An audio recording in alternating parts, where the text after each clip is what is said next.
Oh my We're gonna God. get started here. It is 6 p.m. This is the May 7th, 2024 Charter Review Committee. A quorum being present, I will call the meeting to order. We'll start with Pledge of Allegiance. I pledge allegiance to the flag of the United States of America and to the republic for which it stands, one nation, under God, indivisible, with liberty and justice for all. First order of business, as usual, is to approve the minutes from our last meeting, April 23rd. Hi, Joe. How are you? Joe. Speaking of the man of mystery. Is there any need to correct the minutes in any way? Additions, deletions? Yeah. Go ahead, Martha.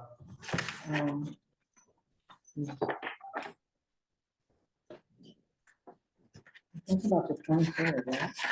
Yeah, one's in the packet tonight. Oh, okay, here's, on page 7, I believe at the bottom, or toward the end where it says discussion on, should be 5, not 4. I gave these to Michelle. Okay. And on the last page, for the end, the chair spoke with, etc. And going on stated there is no state ethics. I think that should maybe be law. I'm going to work for town, I'm an elected position. On the last, page 10. After the word ethics, should there be another word there? Yes, on page 10. Yeah. Oh, I see what you're saying. So, there is no, instead of saying state ethics, Michelle, can you delete those words and make them restrictions on going to work for the town from an elected position? Got it. Thank you. Thank you. Thanks, And Michelle. One more. Go ahead. Right under that actually says, when an elected person, I think, leaves their position. The word position Yep. is twice. Yep, thank you. Oh, it should be elected person. Steve, you have something? Yeah, and I apologize, I just noticed this right on the first page, under the last time that we approved minutes of meeting, we have Len Pizer motion to approve the minutes, and then we have Lawrence Pizer vote train was seconded. So somebody had Pizer on the brain. No, we're just trying Oh, I to, didn't see. So I think it's probably, I think Len motioned and Martha seconded. yeah. So can you just confirm? I will correct that. I'll look at it. Thanks. Sorry. I thought we were role playing. Any other issues that folks want to bring forward? Hearing and seeing none, is there a motion to approve as amended? I'll make the motion. Mr. Levin makes the motion. Is there a second? A second. Ms. Votrain, who's not a Pizer, seconds. Is there any further discussion? Hearing and seeing none, I'll call the roll. Mr. Bolton is going to be acting as a full member here tonight. So Mr. Bolton, your vote? Yes. Mr. Hanlon and Ms. Cavaco are not present. Mr. Costello? Yes. Mr. Hutchinson? Abstain. Abstain. Excellent. Mr. Lawler? Abstain. Abstain. Mr. Levin? Yes. Mr. Pizer is not present. Ms. Votrain? Yes. Mr. Zubaroli is not present, and I vote yes. The motion carries with 5 in favor and 2 in abstention.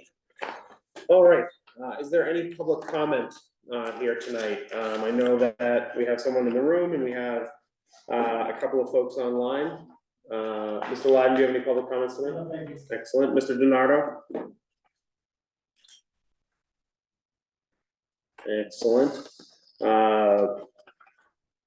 I see Lyle Lawrence has joined us virtually this week. Typically does not speak, but do you have any public comments tonight? No comment. Thank you.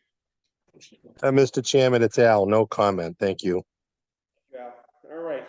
So we will move on to our discussion items. Michelle is going to be pulling up the the charter document in just a second.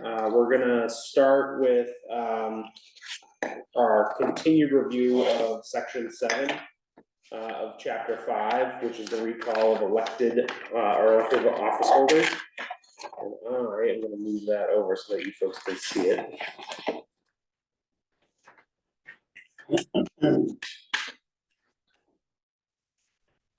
All right, I'm gonna close these.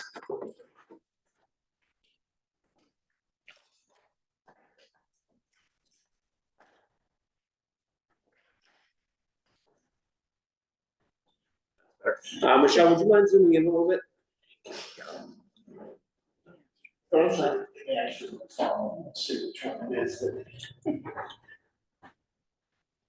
Bit more, please. Yes. Steve, while you're up. Yeah. Really, I mean, I don't think those should get in there. Yeah, it's, That's good, Michelle, thank you. All right, so we are on 5-7 -5, if I'm reading this correctly. that's much better. Thank you, Steve. So 5-7-5 We still have the touch. reads, the town clerk shall submit the recall petition to the Board of Registrars of Voters within 1 business day of receipt. The registrars of voters shall certify thereon the number of signatures which represent registered voters within 7 business days.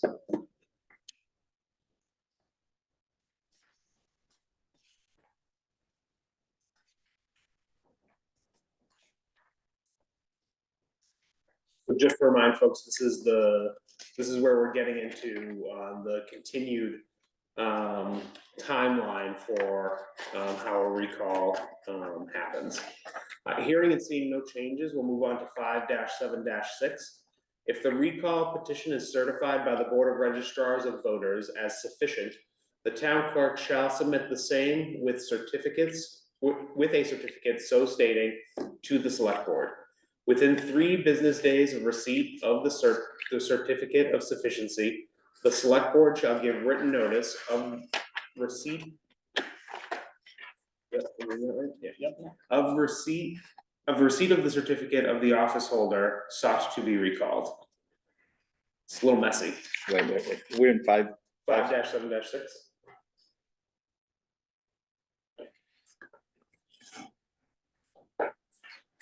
You might sound like you might have something soon. And I think the comma is inaccurate there. Yeah, in line, I think.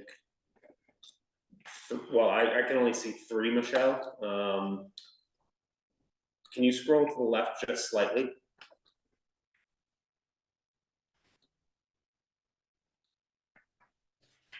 Yeah, there we go. All right, so in line 1053, after the word notice, I don't think there should be a comma.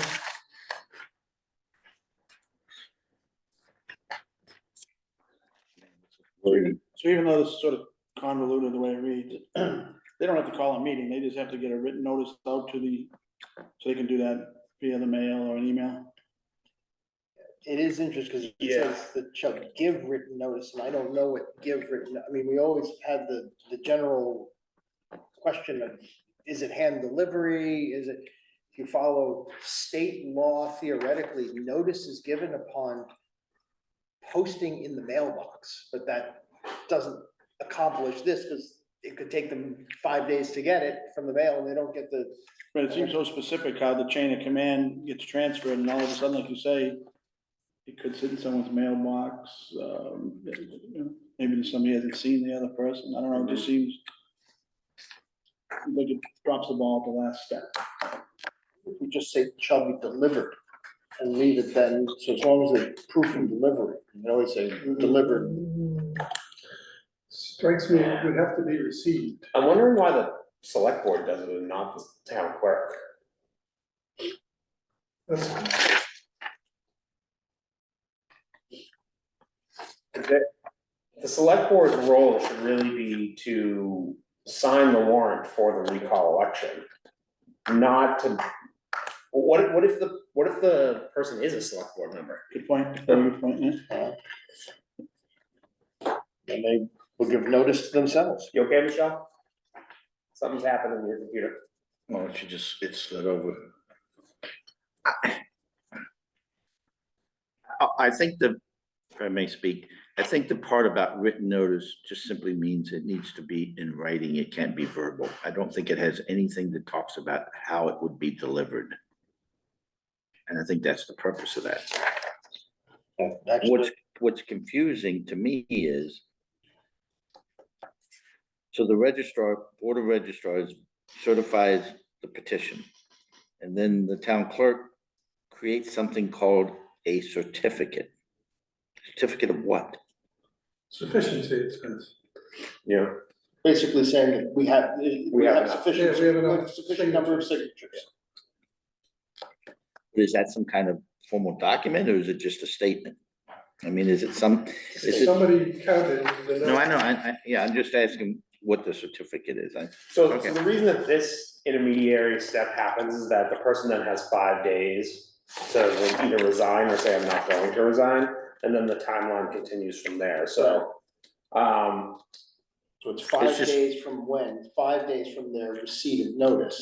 Right. Well, actually, it doesn't even say receipt of notice. It says that you have to give notice. From the date the notice is It's given, which just is crazy, because if you put it in the mail, it might Right. not arrive to him or her. for And we 3 don't know days. how long the mail's gonna take. Right, Michelle, so in line 1050, I think you deleted the wrong comma. So that comma should stay, it's actually the comma in what is now line 1054. what's it after? It's after the word notice. Okay, that's what I thought.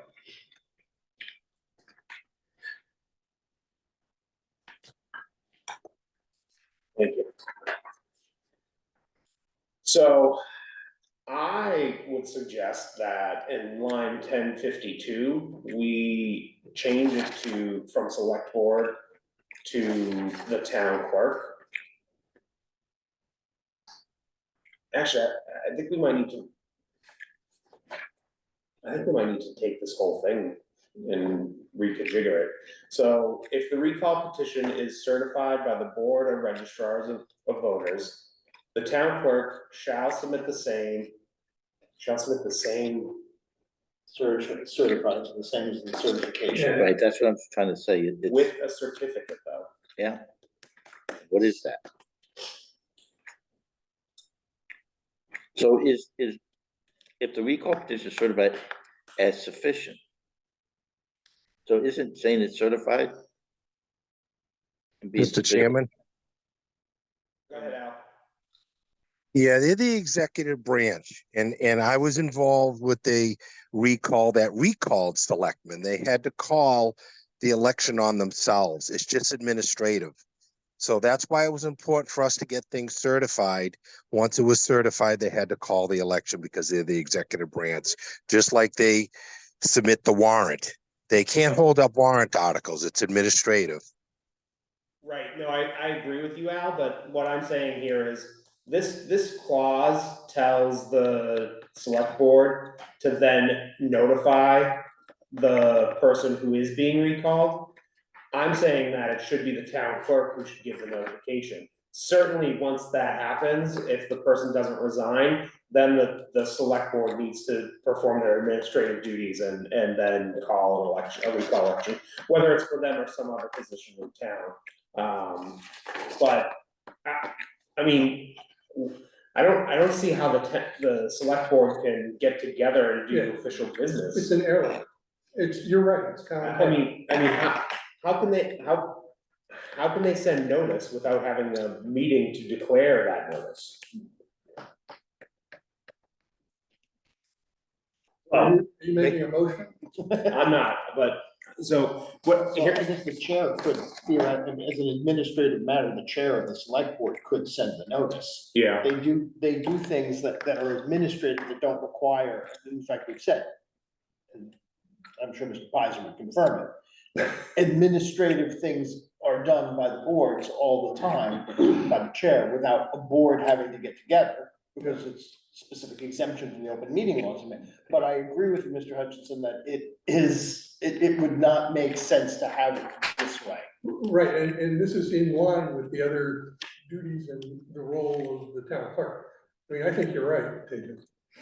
Yeah, so I would say that, so I would say if the recall petition is certified by the Board of Registrars of Voters as sufficient, I'd probably say it's certified as sufficient by the Board of Registrars of Voters, just to be clear. Michelle, so in line 1050, after the word certified, can you put as sufficient? That makes better English. And then can you delete as sufficient towards the end of that line?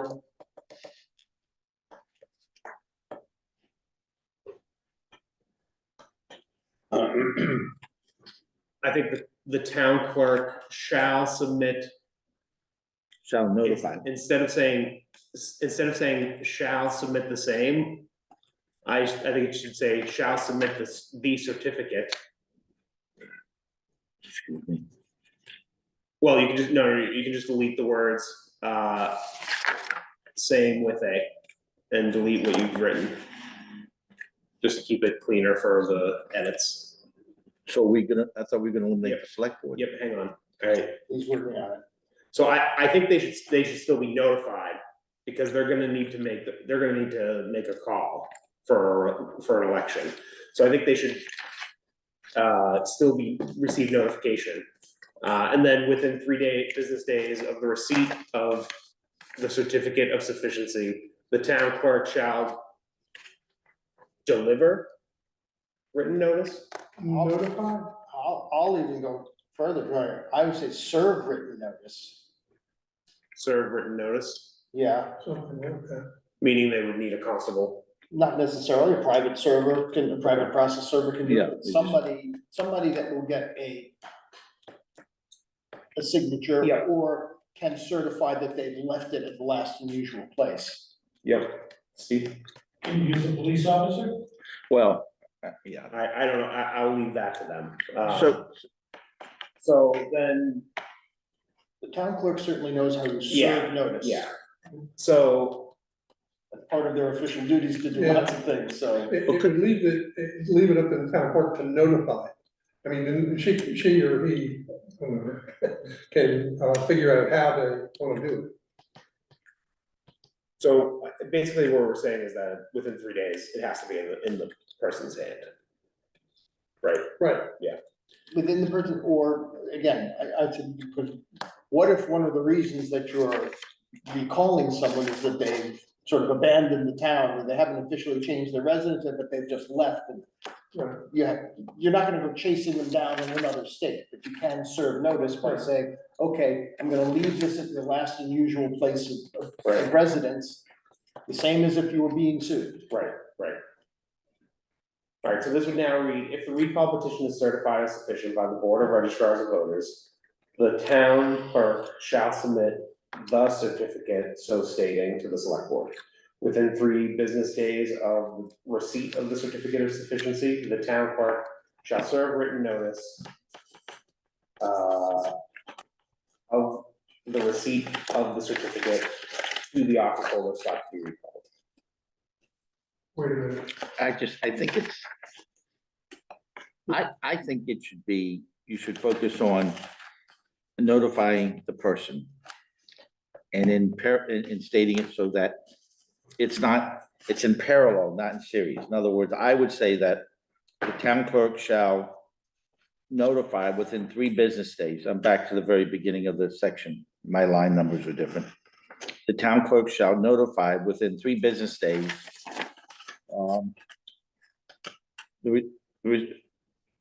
To the office holder. I'd have to sit down and do the words.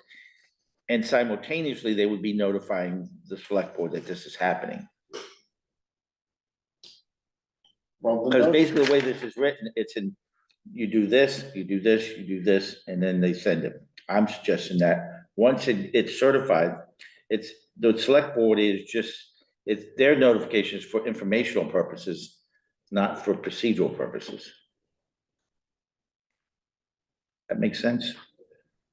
Well, I think what you're trying to say, Len, I'm not gonna say. That's fine, go Ask ahead. her, but, Len, so what are you trying to say basically that 3 days should apply to both the select board and the office holder to be removed?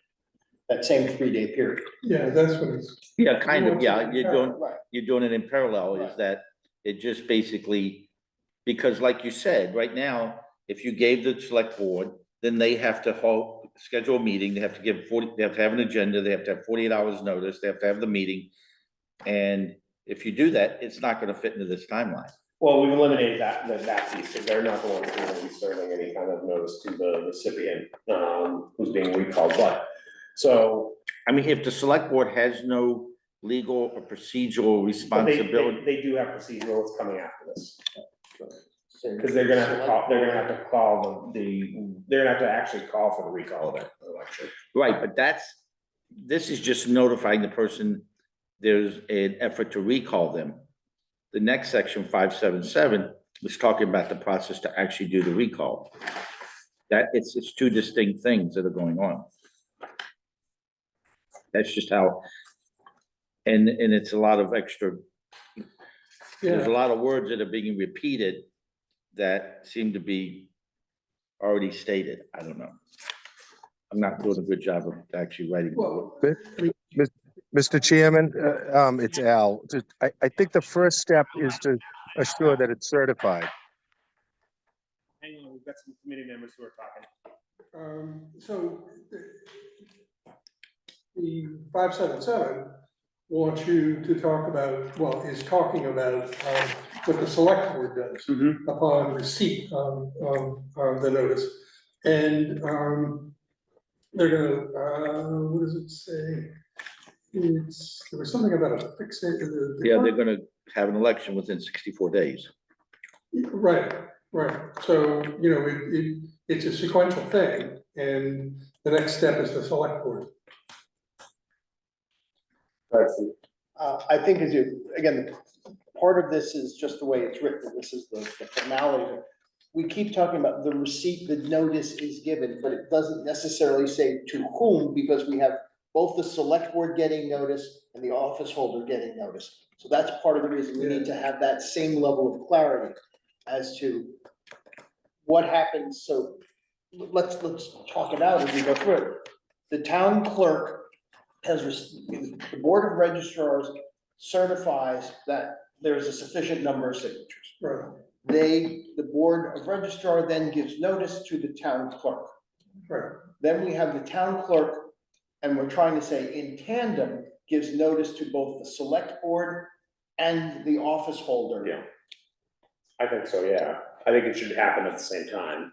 But again, you can't guarantee that, because giving notice to the select board from the town clerk is walking from there to there Yeah. versus having a service done. So you Right, can't but necessarily guarantee, so you want to do it within that same 3-day period. And I'll be honest, I'm not sure that a 3-day period to serve notice on the office holder is sufficient. I don't want that, again, and hopefully this never has to come into play, but I don't want the town to ever be in a position to go like, well, we couldn't serve you in 3 days, so now we have to go through the whole process over again. Well, but in 577 or 677, they talk about within the 5 days after the date of the notice is given, then the select board has to call a special election in a date that gets fixed by the select board. Yeah. So what I think needs to happen in 576 is that both the select board and the office holder need to be notified. Correct.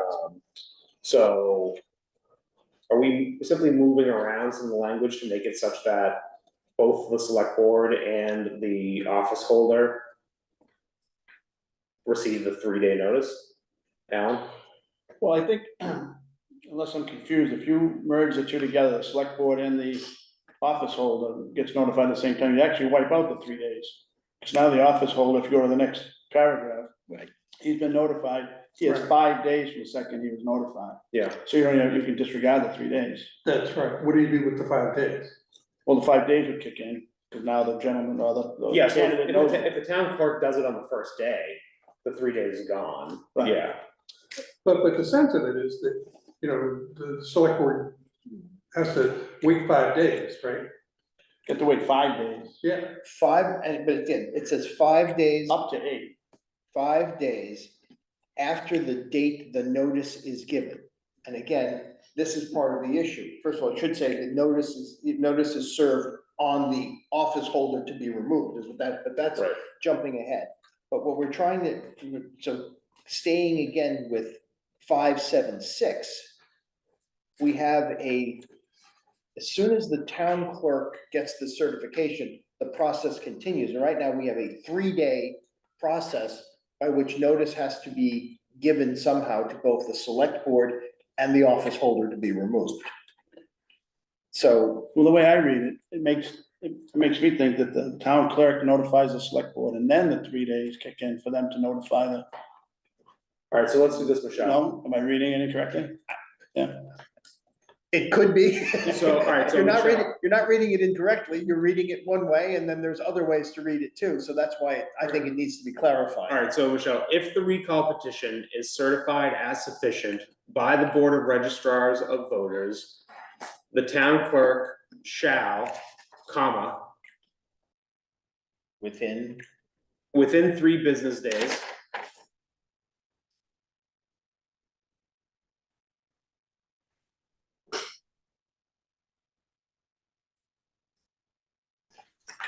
comma, submit the certificate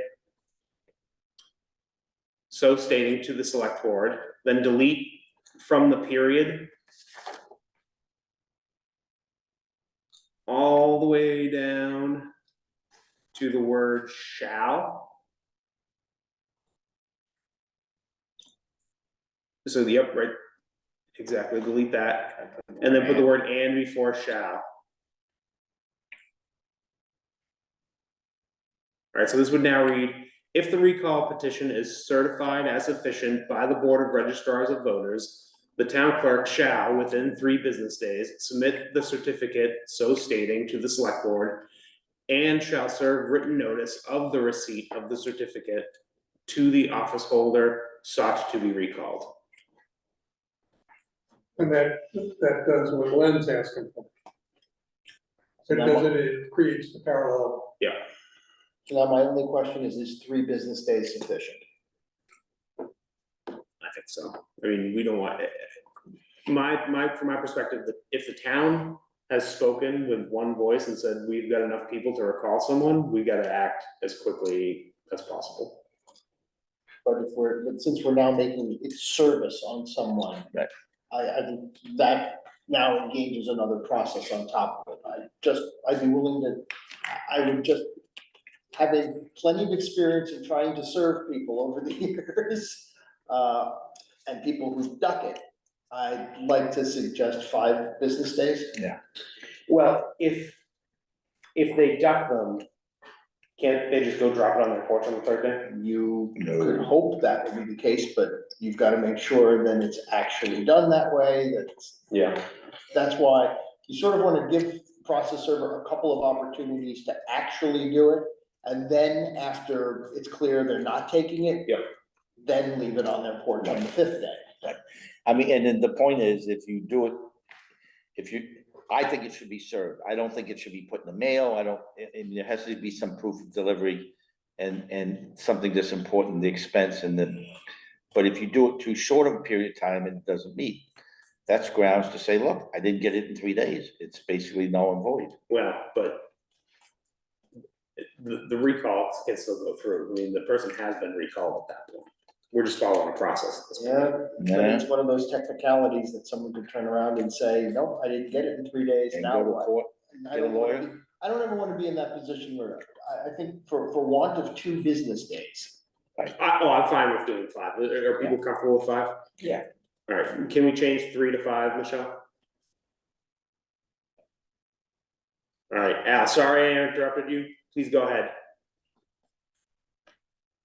No, I just had a thought on that. No, it was just, like I said earlier, it was administrative. I lost a thought on that. And I would imagine that there is now a appeal process, because once they're certified, the signatures can be challenged. So I don't know, so that will come into play next, I assume. Wouldn't that be up to the process that's managed by the Board of Registrars? Yeah, I would think so. Al, thank you. Sorry, sorry I interrupted your thought and, you weren't, able to remember. We always appreciate your comments here for sure. Alan? Just quickly, because we've talked about so much. Board of registrars, I don't have to know who they are specifically in the town, but is the town clerk part of that?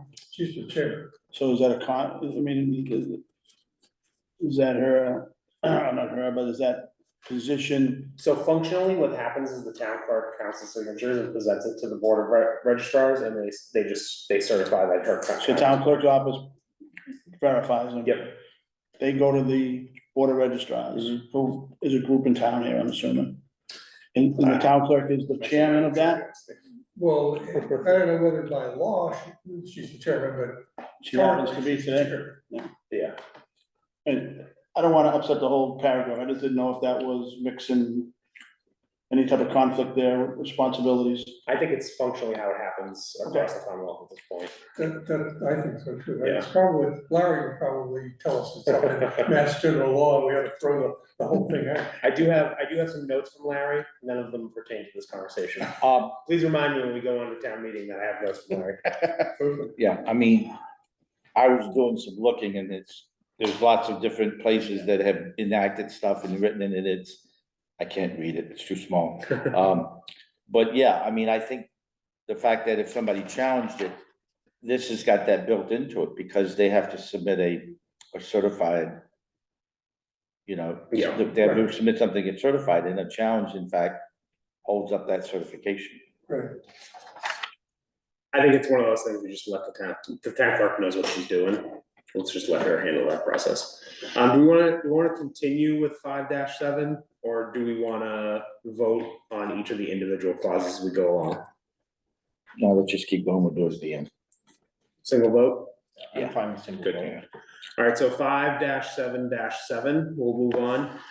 If the office holder does not resign within 5 business days after the date the notice is served instead of given, in line 1057, right? After the date of the notice. And I would even, say, Oh, if after the the- office holder does not resign within 5 days after being served with the notice. Okay, Since now they've After. served, so now it makes it clear whose notice.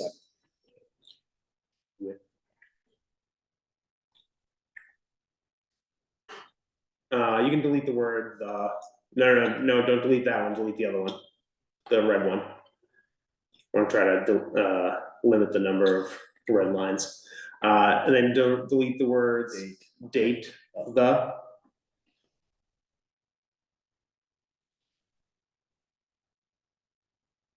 And then you can delete is served again. So it would be, yep, so it would be, if the office holder does not resign within 5 business days after being served with the notice, the select board shall order a special election to be held on a date fixed by them, which shall be not less than 64 days from the date of the select board's vote to call the election, nor more than 90 days after the date of the town clerk's certificate that a sufficient recall petition has been filed. Provided, however, that if the town election is to occur within 100 days after the date of the certificate, the select board shall postpone the holding of the special election to the date of such other election, and the question of recall shall appear on the ballot at such other election. If a vacancy occurs in said office after the recall election has been ordered, the election shall nevertheless proceed. Lynn? So they're talking about simply the vote to kick the person out, not the vote to replace the person. No, it's the vote to replace the person. So this is them setting the date for the recall election. So let's just say this is a select board person who is being recalled. So, no, I understand. So what you're saying is if the person doesn't resign, they can hold an election. And let's say we're trying to recall you, you could run again for that space, for that seat, right? Yes. And I could run for it against you. That's what this is saying. Well, no, it's not specifying who can run, it's just talking about the dates. Well, no, I understand that, but I'm just trying to Cause it's a little bit confusing to me, because on one hand, it's talking about recalling the person, and on the other hand, it's talking about replacing the person. Is that one and the same? Maybe I didn't. It's a good question. I think the way I'm reading it is that, no, it's recall is 64 to 90 days after. Right. And I think we need to clarify, because honestly, I don't know why it should be no longer than, later than 90 days after the certificate, but no less than 64 days after receipt. It should be the same date. But let's say, so Well- that's the recall notice. However, if there's going to be a town election, that goes to within 100 days, then you go to the 100 days. So you don't have a Town special election, right? Well, I seem to remember Kelly saying something about, so the 64 days, I think, is because she needs 64 days. Correct. In order to, pull the election together. But you want that to be 64 days from the select board's vote. Because that is what's gonna, exercise that's what's gonna initiate the election. You want the 90 days after the date of the town clerk's certificate, because you don't want, so the way we built it is, there are 10 days. There could be 10 days from the town clerk's certificate. So 100, that could potentially bring us to 100 days total. Wait a minute, how do you get that? No, So, I understand. the point, so but the it's, town clerk gets the certificate, they now, if our recommendation goes through, the town clerk now has 5 days to serve written notice. From that 5 days, the office holder has 5 days to Resign. resign or not. If they don't resign, now we're at the select board's portion of the process, that select board has to call an election. make a call for an election, Within 64 days either between 64 and 90. and 90 days, but it's really 64 and 80 days if that 10-day time period has expired. Why is it 80 days? What does that have to do with it? Because the elections can't occur more than 90 days after the certificate. And I think it should just be from whatever period of time, so that, whatever that 5-day period is, it can't, when that 5-day period ends, whatever, the office holder elects not to resign, the select board then must call a election, and it should be either at a minimum 64 days and at a maximum X days, 90 days, 100 days, whatever it is, but I'd like it to, I think just for clarity, it should be from one date rather than it's no less than, so right now this reads, it shall be no less than 64 days from the date of the select board's vote to call the election, nor more than 90 days from the date of the town clerk's certificate of the sufficient recall petition. Why are those two different dates being, two different events to trigger being used? I think because we want it to be a tight timeline. And if we measure it if we measure both from the date of the select board vote, we could be, well, actually, there are 3 because there's 100 days as well. So if we measure all 3 of those, let's say from the date of the certificate, the town clerk might not have enough time to pull together an election. So the 90 day, the 64 days is keeping it the same. The 90 days will never be less than 90 days from that date. It's just, that'll be enough, that'll be ample. If you say it's 90 days from the date of the certificate, then you're actually taking 10 days away. Right, we're saying the same thing. Right. I want it to be between 64 and 90 days from the same date, From the select board's vote. from the select board's vote. So, but then go down to line 1062 where it says that if the election occurs 100 days after the date of the certificate. So the 90 and 100.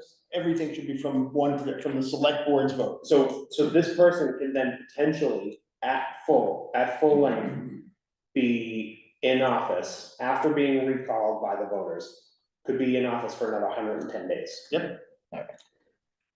I don't agree with that. Well, but wait a minute, it hasn't been recalled. It has been a petition to recall them. Until you have the election, he or she hasn't actually been recalled. The petition itself is not a recall. It's just It's a mechanism to Right, create but a the voters have said they want the person recalled. They want a recall election. Right, they want to recall election. So here's my point that I said earlier. If you go to the very last sentence of this section, it says if a vacancy occurs in said office after a recall election has been ordered, the election shall nevertheless proceed. What the hell does that mean? That means if there's a vacancy, for example, on the same board, you still go forward with that election. Well, so in the case of the moderator, he's the only person Right. who is a single person in that office, so I'm gonna pick on him. So if the moderator is recalled, the 5 days. Oh, I notice see what it goes says by, now. The 5 days for him to resign go by, he doesn't resign, the select board calls for an election. And then 25 days after that, the moderator decides to resign or something happens where he's no longer able to serve, When you said that, I went back. the election's gonna still Right, happen. when I went back and reread it, I had the emphasis on the wrong thing. What that sentence is saying is by chance, is if there's somebody else who just decides to quit. And now you have a vacancy plus a potential vacancy because of a recall, that should not stop, which I don't understand why that has to be stated. I don't know. No, Because no, of what you said. no, it's not an incidental vacancy. It could be like if that person who is being recalled, if that person is no longer in office, whether by decision, by choice or by circumstance, the election will still continue. So let's say, again, using the moderator example, because it's the only single person position in town. So if the moderator gets recalled, we go through the timeline, and then after the election is called, at some point, it doesn't matter, 25 days, and it could be 99 days after the election is called. Yeah. If he suddenly resigns and says, I'm done with this, and there are 2 people on the ballot for moderator, him being one of them, then the election will still go forward. Right. If he changes his mind, that person should say that person changes their mind, and decides to resign. Once the mechanism to have the election has started, you don't stop that, you just follow through it. Yeah. Okay. Steve, come on up, I just got a quick question. come on up. Um, Sign in, please state your name for the record. Steve Lyden, No, over here, Steve. Come on over, Steve. You have to sit in the hot seat. Can't hide. the question I have, it happened once before when we had a selectman, I believe his name was Dobson. And we didn't have a recall thing. And can he still serve on a board? If he's been notified that there's a recall reelection? Yep. Okay, I wasn't sure. Well, are you asking, can he continue to serve in his capacity as a Yes. selectman? Yes. Okay, I didn't know, I know with Dobson, I don't know if you remember, you might, Alan. It took him to actually physically go to jail before he resigned.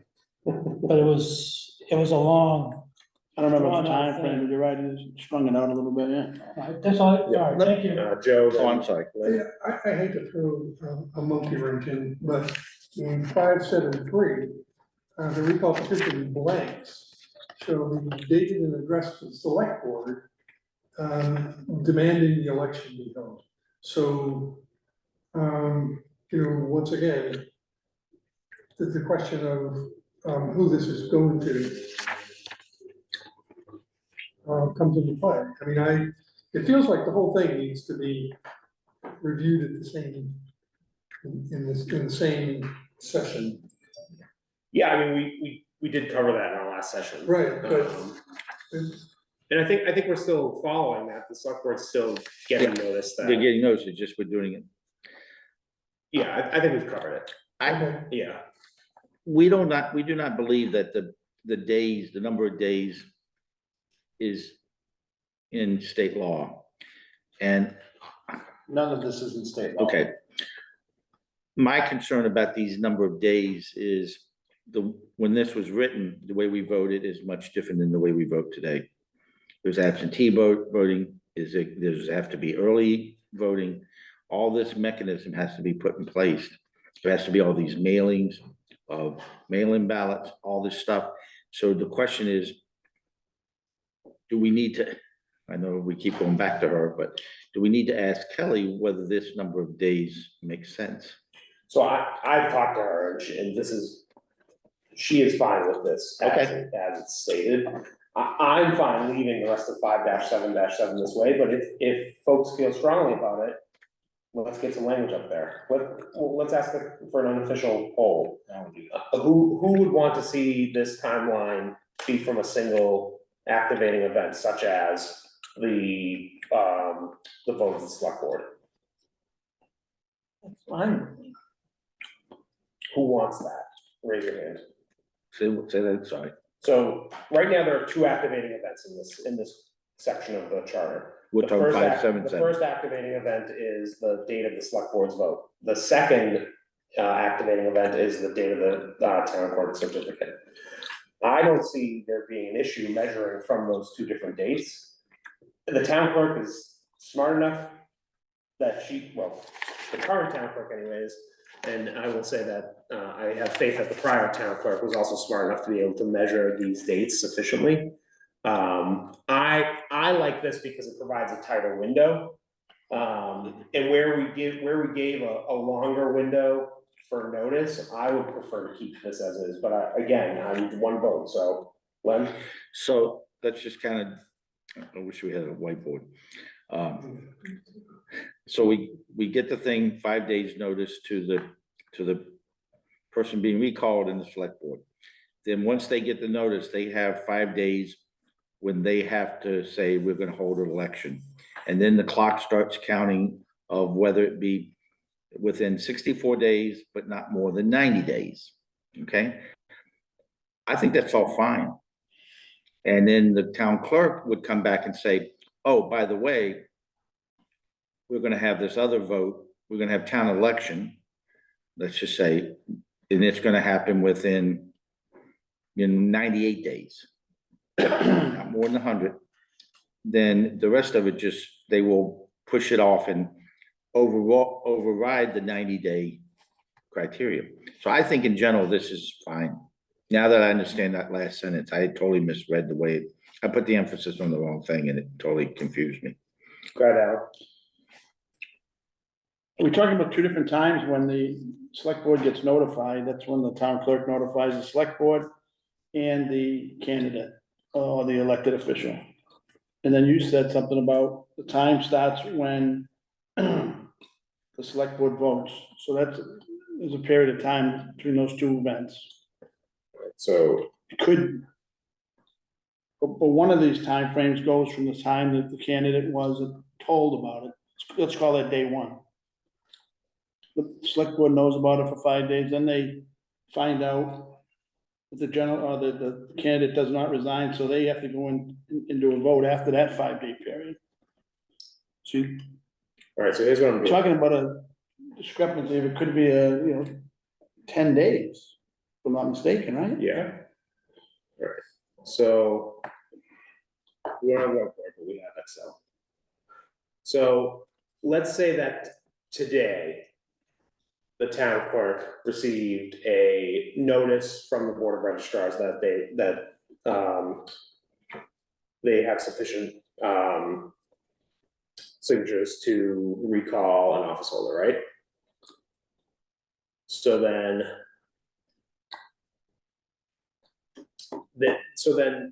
the town clerk then has 5 days, so equals this plus 5.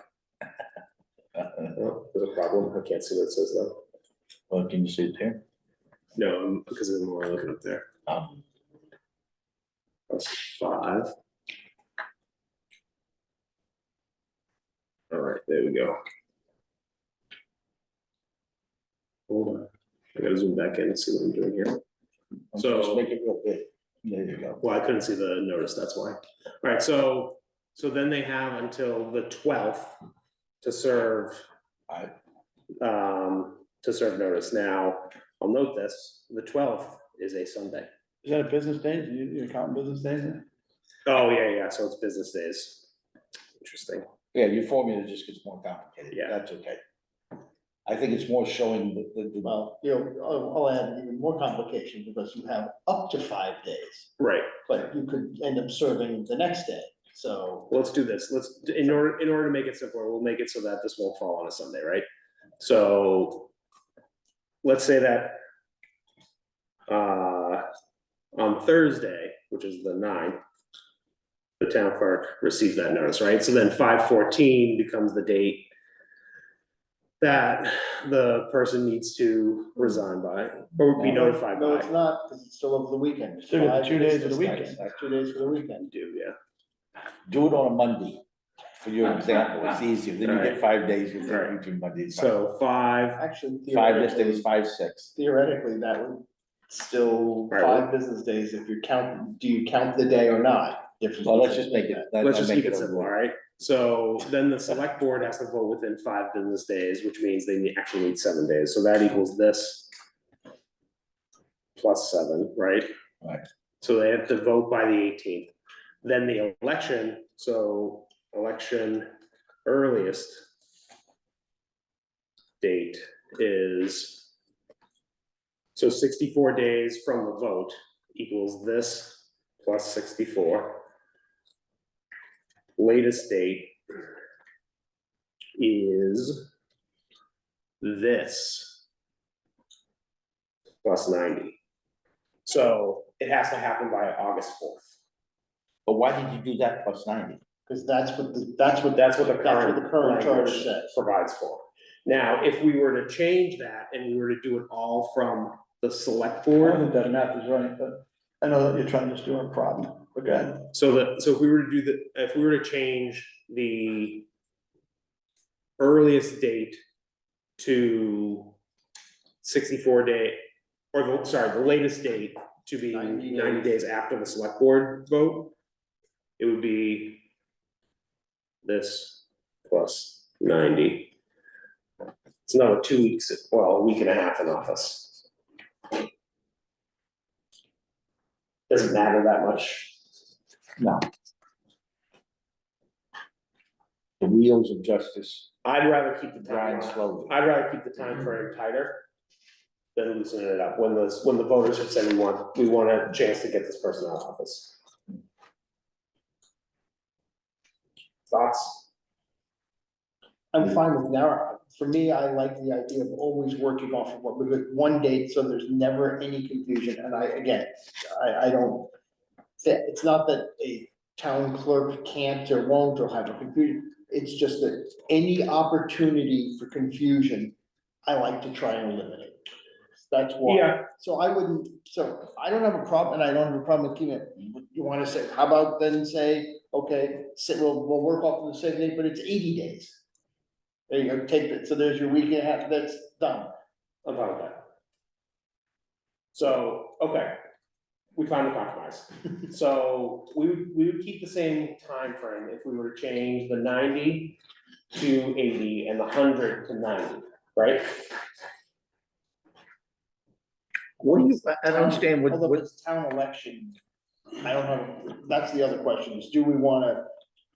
I'm actually somewhat surprised that we literally are saying, okay, it's 90 days, but if it's, the election is within 100, that we're literally picking a 10-day window to see if there's going to be a town election, to hold an entirely separate election. Oh, hold on, Michelle, don't do anything just yet. But I'm, Len and Alan. And Tim, never mind. Alan, Well, when we get into this, why is the select board even hold a vote to do it if all the criteria has been they met? have to. The election has to happen. The vote is in order to call the election. That's statutory authority. for So if the we wanna get a select single date, and I'm not against a single date, and probably does it neatens it up. Why don't we just pick the time the person, the 5 days run out on the person? Right. Cause that's gonna dictate whether elections needs to be held. that's what I'm saying, so we'll do that, and we'll do 80 days instead of 90 days. board. I'm actually okay with 100 too. Cause it saves the town some money, but. That's for what 20 I'm days. thinking, is rather than. All right, dropping that. yeah, so just change 90 to 80. Michelle? And then on, instead of the town clerk's certificate, that a sufficient recall petition has been filed. Actually, why don't you just say not less than 64 days nor longer than 80 days? Oh, yeah. All right, so, it would say, so this would now read, the select board shall order a special election to be held on a date fixed by them, which shall not be less than 64 days nor more than 80 days.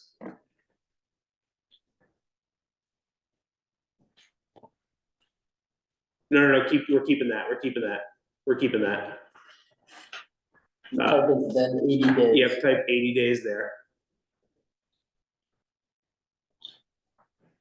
And then for consistency's sake, can we put the 64 in parentheses and type the word 64 before 64?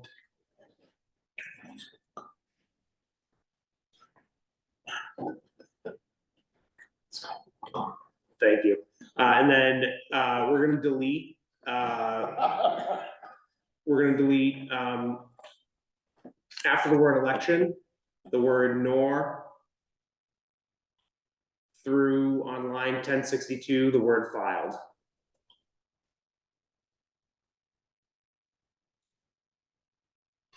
Right? Yes. So the select board shall order a special election to be held on a date fixed by them, which shall not be less than 64 days, nor more than 80 days from the date of the select board's vote to call for the election. Provided, however, that if any town election is to occur within 100 days, yada, yada, yada. Well, no, after and again, the select board votes, we're gonna go, instead of the date of certificate. Oh, yep, so change in line 1063, the words, date of the certificate.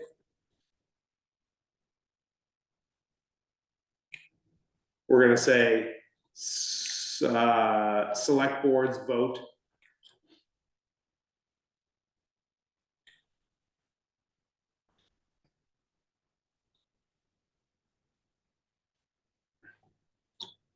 To call for the election. To call for the election.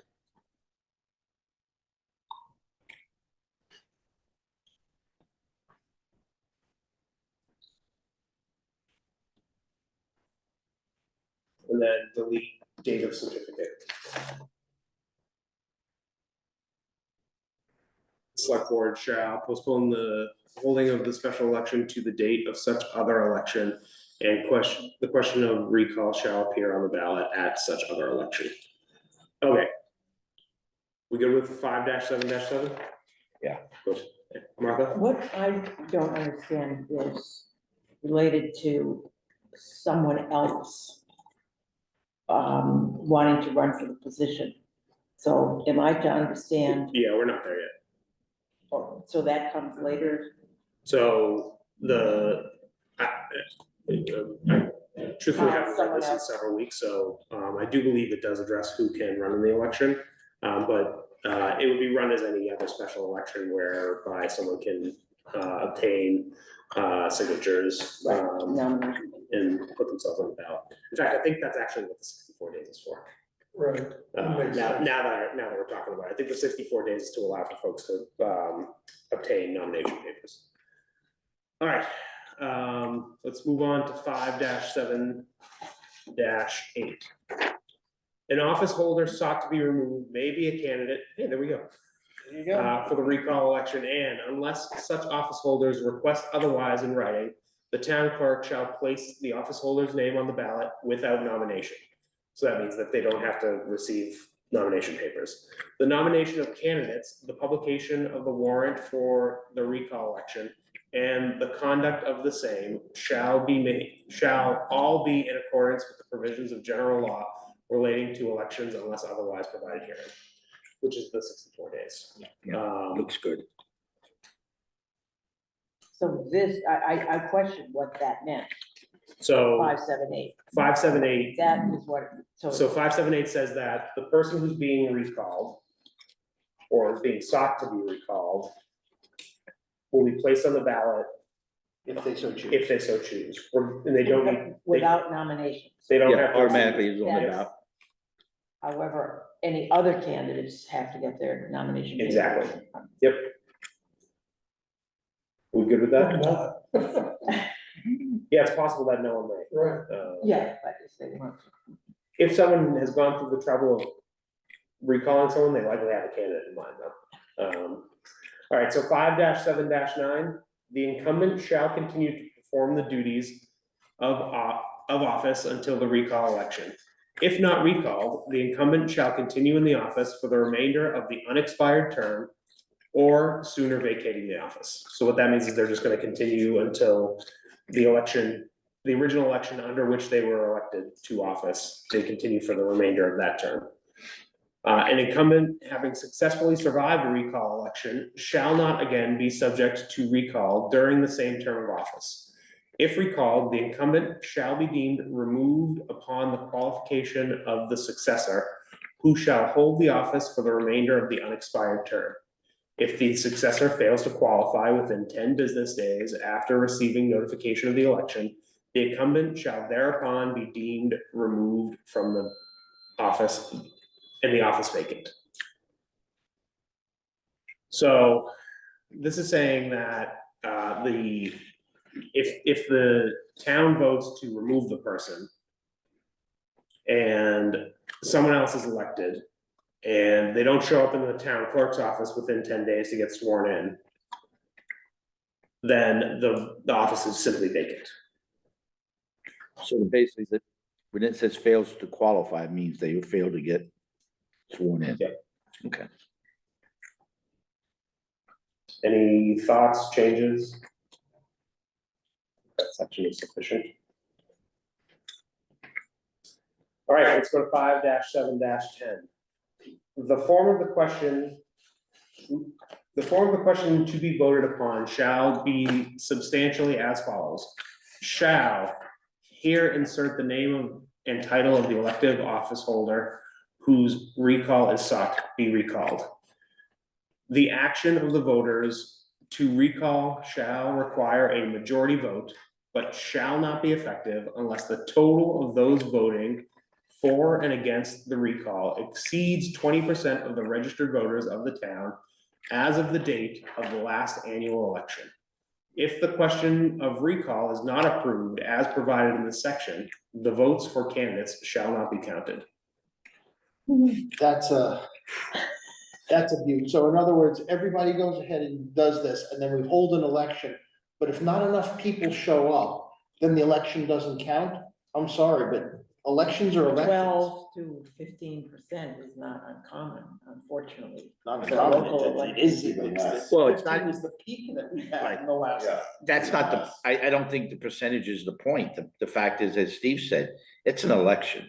If people choose not to vote, I mean, the people who took the time and effort to pay attention and vote, you're saying that because it's not a certain, because some other whatever didn't vote, those people's vote doesn't count, doesn't mean anything. So So, why don't we just say for all elections, if we don't have 20%, we shouldn't count we shouldn't count anything. so. We'd never have government. So Or is maybe your, people would get up and vote. is your suggestion, Steve, to remove from line 1082 from the comma to the end of the sentence? That would be my suggestion, yes. I would agree with that From suggestion. where? So you're saying after the question mark, So we would take out the reference to needing 20%. I disagree with that only because I think that's the final last high bar. That's not a high bar. It's not a high That's bar. an impossible bar. it's a, Not if it's somebody did something egregious, 20% of the people would come out. 20% of people. But if it's don't vote. petty, maybe 20% don't come out. right, but that's just the point. Now, if basically what you're saying is that you're making it subjective. And the point is, it's a vote. It doesn't matter how many people decide whether it's petty or serious. The Why- fact is, those people voted, and the people who didn't vote, you know, you get what you do. You don't participate, you get the result of it by non-participating. Steve, Yeah, we just had a special election because a group of people, relatively high bar, managed to sign on a bunch of petitions and get the petitions forward, and we held a special election. And what if it turned out, okay, that we said, yes, but you need to have more than the number of people who signed the petitions still have to come out and vote, otherwise your petition. That negates the whole point. I'm with you on a typical election. I'm with you on that. special election. But you're really upsetting government. You're taking somebody out of office that was previously elected. And if you have a small group of people that are in the know and can make things happen, you could start to make things happen with less than 20% of vote, and that I think is We a had, scary we thing. had a pretty high bar when it came to getting the signatures. Right. I mean, that's how, we actually, isn't the bar for getting the signatures? That's still- what I'm saying, it's the last final hurdle of a high bar. I'm not saying it's the It's only not, stop well, yet. now it's not a high bar, now you might as well just remove the whole concept, Right. because you might as well, because it could never happen, and I think that negates it. Tim, Democracy. follow up, Tim. Listen, I hear you, but It doesn't matter a number of people who vote.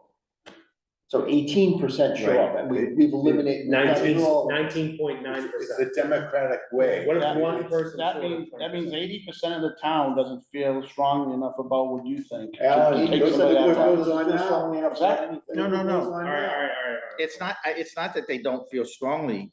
They didn't vote. I understand your point completely. I'm not diminishing. It's not that they don't understand it. It's the fact that they're not engaged. Yeah, apathy. It's a totally different issue. I agree with you. Everybody talks about, we've had them in this forum. Oh, we need to bring up, you're not gonna change that behavior. We don't have the power. None of us has that kind of power to get people involved. But, you know, I just think that it says, the action of voters recalled shall require a majority vote, which shall not be effective unless the total of those voting for or against recall exceeds 20%. So how many voters do we have? 51,000. 51,000 at the last, yeah. So that's 10,000, over 10,000 voters. Alan, we haven't been getting that. All right, so I'm gonna bring things back to control. So I have Joe, then Martha. No, right? I don't have Joe, then I have Martha. I don't see any reason why this election should be any different than any other election. And personally, I've been working for years to try to improve voting, as have many other people that I know. And someday, I do hope that we'll make a difference. Hallelujah. But I really agree that 20% should be deleted. All right, so let's delete that. We'll take this one separate from the rest of this section, just so that we're all on the same page. Then you wanna go on? Yeah, we can vote on 5-7. No, put your motion together. I'll just vote no, don't, you don't have to go out of time. On the What's that? Yeah, but- 20%. No, but Alan, I want, because I think you've agreed with much of what else has been said tonight, so I don't wanna lose you on this item, so let's. I just think you run the risk of starting to do a little, the word has escaped me, but you could start recalling people with 5,000 voters. And that's not the type of government you want. It's too unstable. You have to put a high bar. You can't, because you need. Say someone doesn't like me as a town meeting member, they Right. move to recall me. And Well, that's I don't know, That's a different. that's the next section. Just say I'm in the executive branch. I need. But you know, So that there's a group, everyone's gonna come out. 15% of the registered voters to sign on to this Right, first. That's the bar. That's the sign, bar. that's, signing is difficult, but it's not impossible, as you saw. That was done in 10 days for that last thing. For the- 3%. That was 3%, Right. not 15%. well, 15% is a lot of 15% is a people. Even huge number. 15%, it took a lot longer, I'll give you that. So, but it could be done. You could hire a firm at $3 a signature and have it in a week's time. No. All right, so let's do this. So all of a sudden, you're changing this government, like, it'd be like a revolving door, like a turnstile. No. If a certain 5,000 people aren't happy with how things are going, I because you agree just with lowered the bar. No, That's it's my not, but it's not about lowering the bar. It's not about lowering the bar. What this says is, if you don't reach 20%, then the people that did vote, if 19.9% of the people voted, because it didn't hit 20%, that you're now disenfranchising that 19.9%. By saying Disenfranchising all the people who regularly vote and more. more, who came out specifically for this because it didn't reach the 20%. That bar, I think getting that many signatures on a petition is not that easy. So let the rest. The petition for the NIPS was skewed because it was basically done in liquor stores. Alright. 3%. Well, and it was a much lower percentage. So I understand what you're saying, but I don't So think why you're, would you think that that language would have been in there years ago? What do you think the goal of that group to put that in was? I don't think they understood the apathy. We have currently. they made it, put it in to protect themselves. You don't know. Alright, so let's do this. Is there a motion to remove the words, but shall not be effective unless the total vote of those voting for and against recall exceeds 20% of the registered voters of the town as of the date of the last election from 5-7-10. So moved. Moved by Mr. Bolton, is it seconded? Second. Mr. Lawler makes a second. Is there further discussion on the matter? Mr. Levin? I think from the word recalled, question mark, the rest of that, just get rid of it. It doesn't serve any purpose. Because if you're taking the 20% out, then you're saying should not be counted. I just think even the majority, why do we have to say that? The majority means that 10 people voted for him and 9 people didn't. You had 20, there's one more vote for than against, or vice versa. So that whole stuff is just, I think it's just, Well, no, isn't there again, that's if there's simultaneously votes for the candidate and for others, okay, I didn't think of that. but Yeah. So what happens is the ballot says, shall this person be recalled? And then under that question, there are candidates for election. So this is saying that if the question is not approved, they're not gonna count the candidates.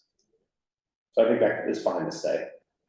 So you're saying, I do think, though, that's leaving this as a majority vote is, should stay. and put a period there and the rest of it goes away. Yep. I agree. Further discussion? Hearing and seeing none, I'll call the roll. Mr. Bolton? yes.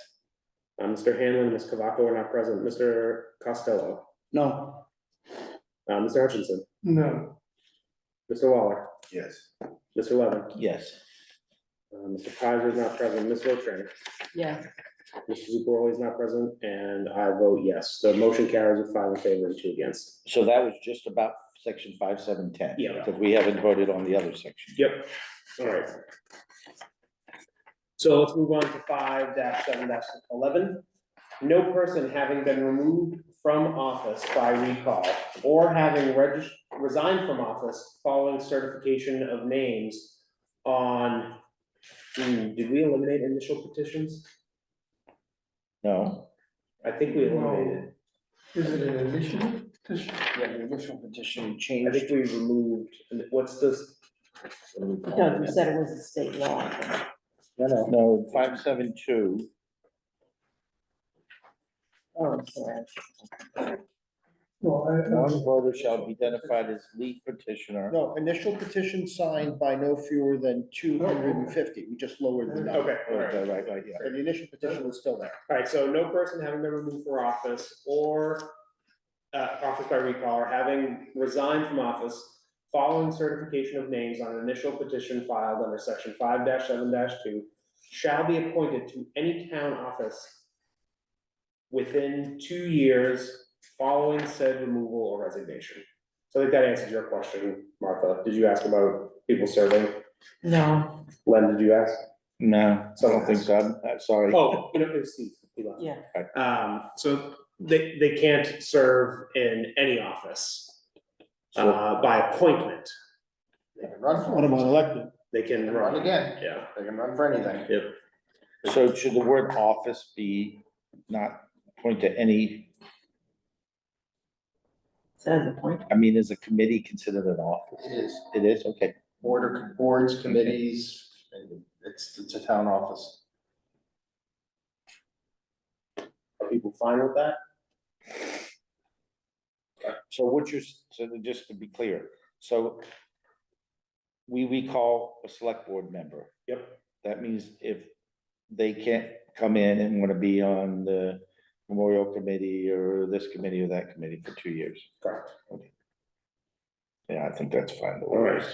5-7-12, recall proceedings shall not be initiated during the first or last 180 days of any office holder's term.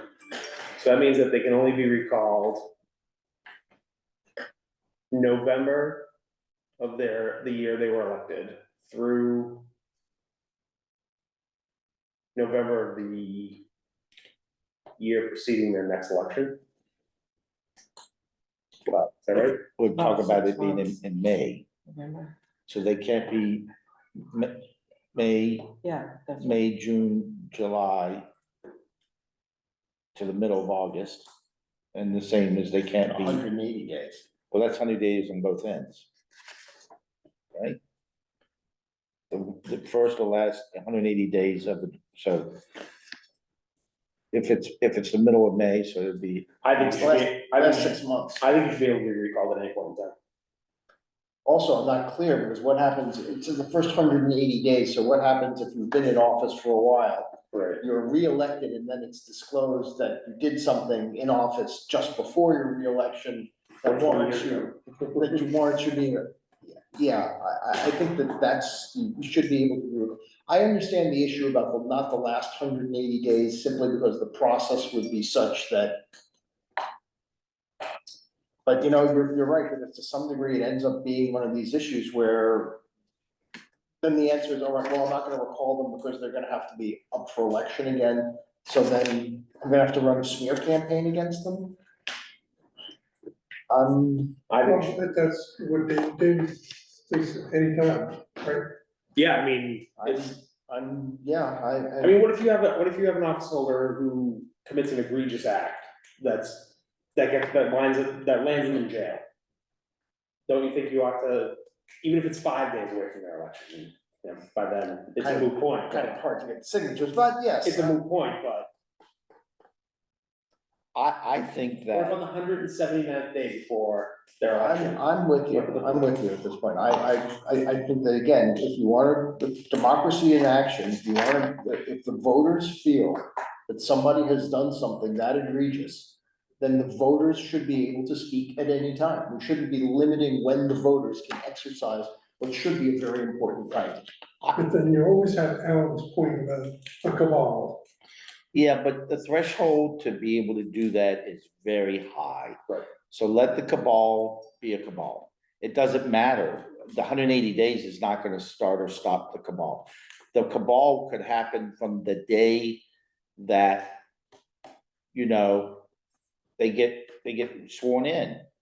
I mean, do we tell you how long?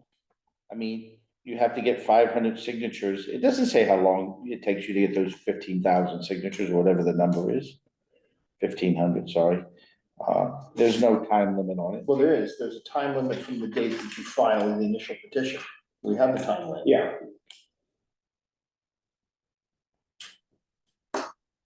And you can't gather signatures unofficially. It has to be, you have to file the notice. And then they have to be certified, the notice has to be certified, then you can go gather signatures. Without the historical knowledge, and it's too bad Larry's not here, about when this was put in, and understanding what the purpose of this was. Again, I'll go back to, were they doing this to self-protect? I don't know. You just don't know. I'll read you Larry's comments now, since we're talking about Larry. I do not have impassioned feelings about the town meeting member recall section. Since I think that process should be used only in extraordinary circumstances, I would favor leaving it alone. Concerning chapter 6, the last sentence in section 1 appears unnecessary. State law, he goes on to talk about chapter 7 as well. So he doesn't have any opinions pertaining to the remainder of this chapter, so. And essentially Alan's point is political. Yeah, it's all. Yeah, but I mean, these are political, these are politicians. so what you're saying They is should be subjective. you want to codify and isolate so people can't be political. I mean, that's the process. It's political, no matter. You could codify this, you could sit down and put all these details in to protect people from being challenged. That's the political process. What if on day 181, prior to their next election, select board member Joe Schmo goes out and Hey, Joe. streaks down Court Street? Are we not allowed to recall them? Because the following day, they're locked in? I think that's an act of free speech, and no, that you can't. However, if Joe Schmo, runs down the street with a semi-automatic weapon shooting up store windows, yes. Or drive drunk down Court Street, smashing into vehicles, like, it's on day 181 that this happens. Are we Yeah, prohibited from holding that person responsible? well, yeah, and I don't think it's. You're, again, those are good examples, but at the same time, you're saying, well, there's some things they can do that aren't with recall, there's some aren't. The political process, You're right, and that's up to the voters. to that's right, decide the whatever political those are. process is that if you don't agree with somebody politically, you can get up and you can do what you want, you can campaign, and we have a process. I think the gathering of signatures, when I first saw it, I went, wow, that's really hard. One, I don't want my name on it, but it's really hard. It's a very hard bar. I don't think it's that easy to do, especially if it's just being driven purely political. Well, remember, that initial notice also has to say why they're doing it also. So it can be because I don't like that person, but that, you're not gonna get a whole lot of support behind it. Can I make a motion? Hold on, Okay. in the comment, go ahead. No, let me make Yeah. I would make a motion, we strike section 5712. All right, Mr. Levin motions that we strike 5-7-12 in its entirety. Is there a second? Second. Mr. Bulletin seconds. Is there further discussion on the matter? I have a question. Go ahead. Are you saying that you cannot hold someone accountable at any given point in time? No, I'm saying that if we strike this, we can do it whenever we want. The way it is right now, you can't do it in their first 6 months or their last 6 months. But if we strike it, we can do it whenever. And by the way, it's the first 6 months of their term, Right. so that can mean they're coming. So someone could be in office for 20 years and We can find out they've been embezzling they've from been the town. embezzling for years. Any further discussion? Hearing and seeing none, I'll call the roll. Mr. Bulletin? Yes. Mr. Hanlon and Ms. Cavaco are not present. Mr. Costello? No. Mr. Hutchinson? Yes. Mr. Lawler? Yes. Mr. Levin? Yes. Mr. Kaiser is not present. Ms. Botrain? Yes. Mr. Zubaroli is not present, and I vote yes as well. The motion carries with 6 in favor and 1 against. All right. Should we make a motion to go back and Yeah, approve all the Michelle, can others? you scroll back up to 5-7-5? I think we've only done, all right, so we've amended 5-7-5, 5-7-6, 5-7-7, and can you scroll down, Michelle? And I think we left 8 and 9 alone. Right. Yeah, so is there a motion No, to, we did make, yeah, no, you're right, fine. We did change 10. Yeah, but we voted on 10. Oh, okay, sorry, Yeah. you're right. so is there a motion to adopt the new language for 5-7-5 through 5-7-7? Is that what it was? Can you scroll up, Michelle? No. Yeah, no, 8 shouldn't be in it. Yeah, 5-7-7. Yep, so this Botrain motions that we adopt the new language for 5-7-5 through 5-7-7. Is there a second? Second. Mr. Lawler seconds. Is there further discussion on the matter? Hearing and seeing none, I'll call the roll. Mr. Bolton? Yes. Mr. Hanlon is not present, nor is Ms. Cavaco. Mr. Costello? Yes. Mr. Hutchinson? Yes. Mr. Lawler? Yes. Mr. Levin? Yes. Mr. Pizer is not present. Ms. Botrain? Yes. Mr. Zubaroli is not present, and I vote yes as well. The motion carries with 7 in favor and none against. All right, let's head on to 5-7-8. Oh, sorry, 5-8. The recall of representative town meeting members. I will reiterate Larry's position that he hopes that this section remains unchanged. All right, so 5-8-1 says representative town meeting members shall be subject to recall as generally provided in section 7 of chapter 5 of this charter, provided that the words representative town meeting member shall substitute for the word office holder. throughout section 7 of chapter 5 of this charter. That in section 5-7-2, the number 125 shall be substituted for the number 500. And that the names submitted shall be those of registered voters residing in the precinct of the intended recall election. You wanna keep going? Yeah, It's all one section. The recall, 5-7-4, the recall petition shall include the signatures and residential addresses of at least 15% of the registered voters in the precinct. And the words 10 business days shall be substituted for the words 20 business days. That in section 5-7-7, the words special precinct election shall be substituted for the words special election. That in section 5-7-10, the words of the precinct shall be substituted for the words of the town. And that any vacancy created by a recall election shall be filled in accordance with the provisions of section 9 of chapter 2 of this charter. Mr. Law. Are you kidding me? Yeah. So I have a question. So is there any way that all the work that we just did, we can just cut and paste what we just did? Actually, that's exactly what it does. That, all this does is it changes some of the words from that, but everything that we just did will follow from this. The only thing that actually theoretically has to be changed Is the 500. is the 500 to 250, Right. because that's the only thing we changed. Basically, what it's saying is use what's there in the previous 5-7, but in the cases where it refers to, it makes specific references to town meeting member as opposed to a general office opposed to the holder. office holder. So check this out, Len, check this out. Okay, In that case, so we just did all that work, right. right? Why can't we just? We why did, can't- we are, No, we are. well. Then we are what? Go ahead, let Mr. Law. I'm sorry, I'm just gonna say, just why don't we just put the title of town rep up in the top?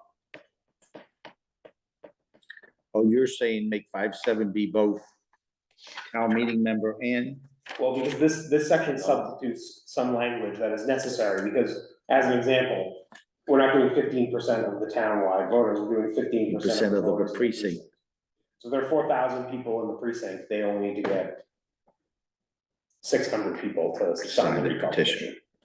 Yeah, the only thing we have to change is the 500 to 250, and the rest of it's fine, in my opinion. Alan? Are we gonna incur a town cost for a precinct vote, or an election? Yep. It's not gonna be the same as a full election, because it would only be in that precinct, but. Yeah, they only have to print so many ballots, and they only have to have it in that one precinct, they don't have to have it townwide. In the way it's done today, maybe it's not called a recall, but if you lose a member during the precinct, or if somebody moves away, or somebody leaves, you do it in-house as a precinct, as a. That hasn't changed. That hasn't That doesn't changed, change. But I mean, but this is for calls. This is because, this is removing someone who doesn't want to go. but the expense associated with that, I mean, what could it be? It's not 1/18 of a town election, it's probably more than that, right? And if, No. No, it's probably just about that, yeah. Yeah. I mean, Maybe a little more, maybe a little less, depending on where you vote. right, I think the cost of having town elections today, we saw with the NIP is not just simply opening the polls and all the people you have to have in for that, but there's all these other things that Kelly has to do to support mail-in ballots and early voting and all that. So, yeah, I think this is, I mean, the reality is democracy costs money. And we want to have a process to allow people to speak their mind and say, I don't like Len Levin in precinct 15. He goes racing up and down Long Ridge Road. That we have a process, and with that comes a cost, and it's just part of the deal. All right, very good, thank you. I'm with you, Alan. Part of me is like, why don't we just strike this whole section, but on principle, I can't say we shouldn't be able to recall town meeting members. Or people in the precinct can't be able to recall town minutes. It's not just the whole population. It's gonna come from just that one precinct. Just that one precinct, signatures, I mean, you can get signatures from all over town if you want, but you need 15% of Right, that they will, precinct. the registrar of voters will They'll go, strike. right, when they looked at the thing for the nip, they found there's a lot of people that went into the liquor store to get their nip and they signed something, they had to prove they were signing. I doubt it's ever happened. Do any of you recall this ever happening? No, I mean, I don't remember, no. Yeah, so Michelle, on 1097, can you replace 500 with 250?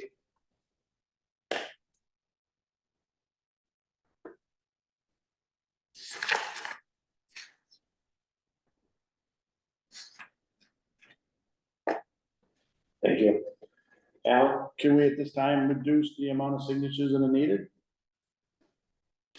From 125 to, set 175, something like that? We reduced the other one by half, right? You did. Yeah. Can you scroll up, Michelle? Oh, that's it, yeah.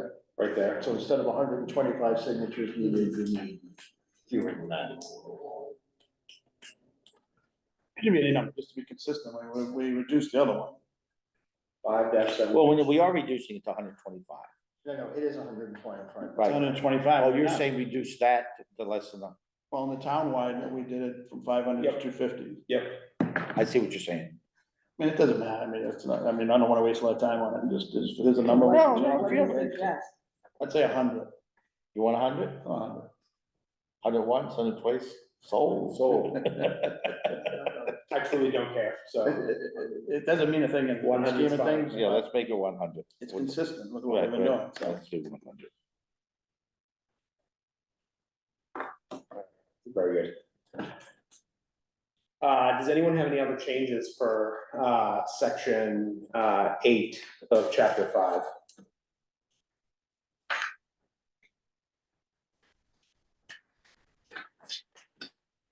Hearing and seeing none, is there a motion to accept the amended language for 5-7-3?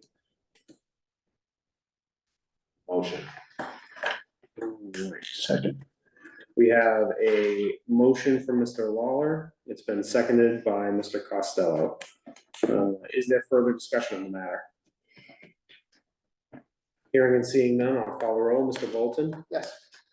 Mr. Hanlon is not present. Ms. Cavaco is not present. Mr. Costello? Yes. Mr. Hutchinson? Yes. Mr. Lawler? Yep. Mr. Levin? Yes. Mr. Pizer is not present. Ms. Botrain? Yes. Mr. Zubaroli is not present, and I vote yes as well. Motion carries with 7 in favor and none against. All right, so that puts chapter 5 to bed. Let's go to 6. So 6 and 7 are relatively short by comparison to the rest of this charter. We're only at 7:30, so I think, folks, that we can get through this here tonight. Okay.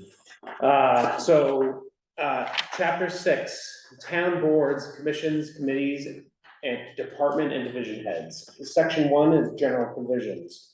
6-1-1 reads, all boards, commissions, and committees of the town shall organize annually as soon after the annual election as practicable to elect necessary office holders, establish quorum requirements, adopt rules and procedures, and maintain minutes.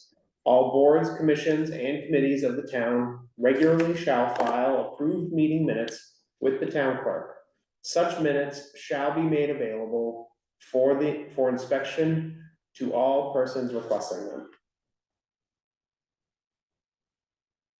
If Mr. Pizer was here, he would say that the words on line 1115, starting at all boards, commissions, and committees, through the end of line 1117, requiring meeting minutes to be filed with the town clerk, is statute and therefore superfluous and does not need to be in our charter. I don't feel strongly either way on this particular item. We've had some boards and committees that have had issues with minutes in the past, so. Mr. Levin?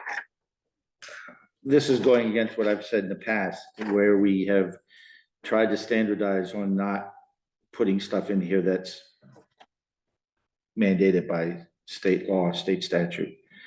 But I think this is one of those things that is clear because I recently got involved in some different committees, including this one, and seeing the emphasis on getting the minutes posted. I mean, if you look at the website now and you go look back in the past, there was very little. And I think this is a case where it's in plain English. It's not, somebody has to go look for it. It says that this is, we can point this out to when you have a committee, the chairperson of the committee can say, this is what we have to do. This is how we have to run our committees that are helping the town run its business. Steve? I'm gonna agree with Mr. Levin and add that what we're saying here is we're actually establishing something that the open meeting law requires that they take minutes. Right. And that the minutes be public. It doesn't necessarily say how that happens. In this particular instance, we're telling our committees, it has to be done through the town clerk. Right. Yeah. So I don't have, well, normally the how is not something I'm crazy about talking about. In this particular instance, in order to make sure that it does get done, because it is so important, I'm good with actually leaving that. Anyone want to make a change to it? So we're talking about the whole, 6-1-1. Yep.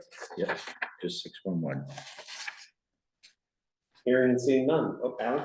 Yeah, I'd like to clarify the time. And not just as soon as practical, make it 30 days, because it shows up in other places in the charter, 30 days, and there's actually a conflict. One place it shows up as 45 days.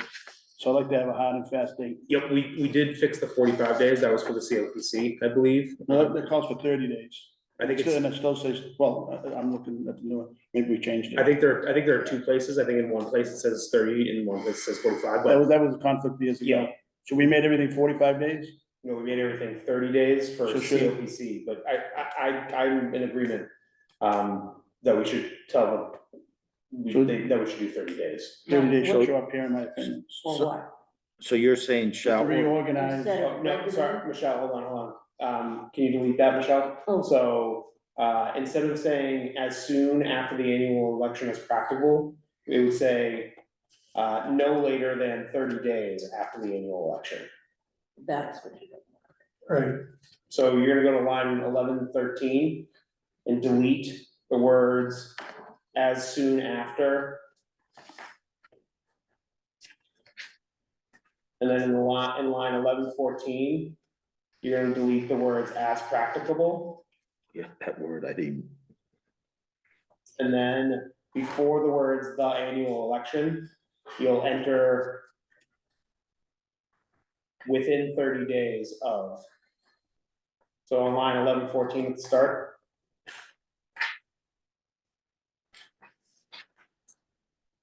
Within 30 days of.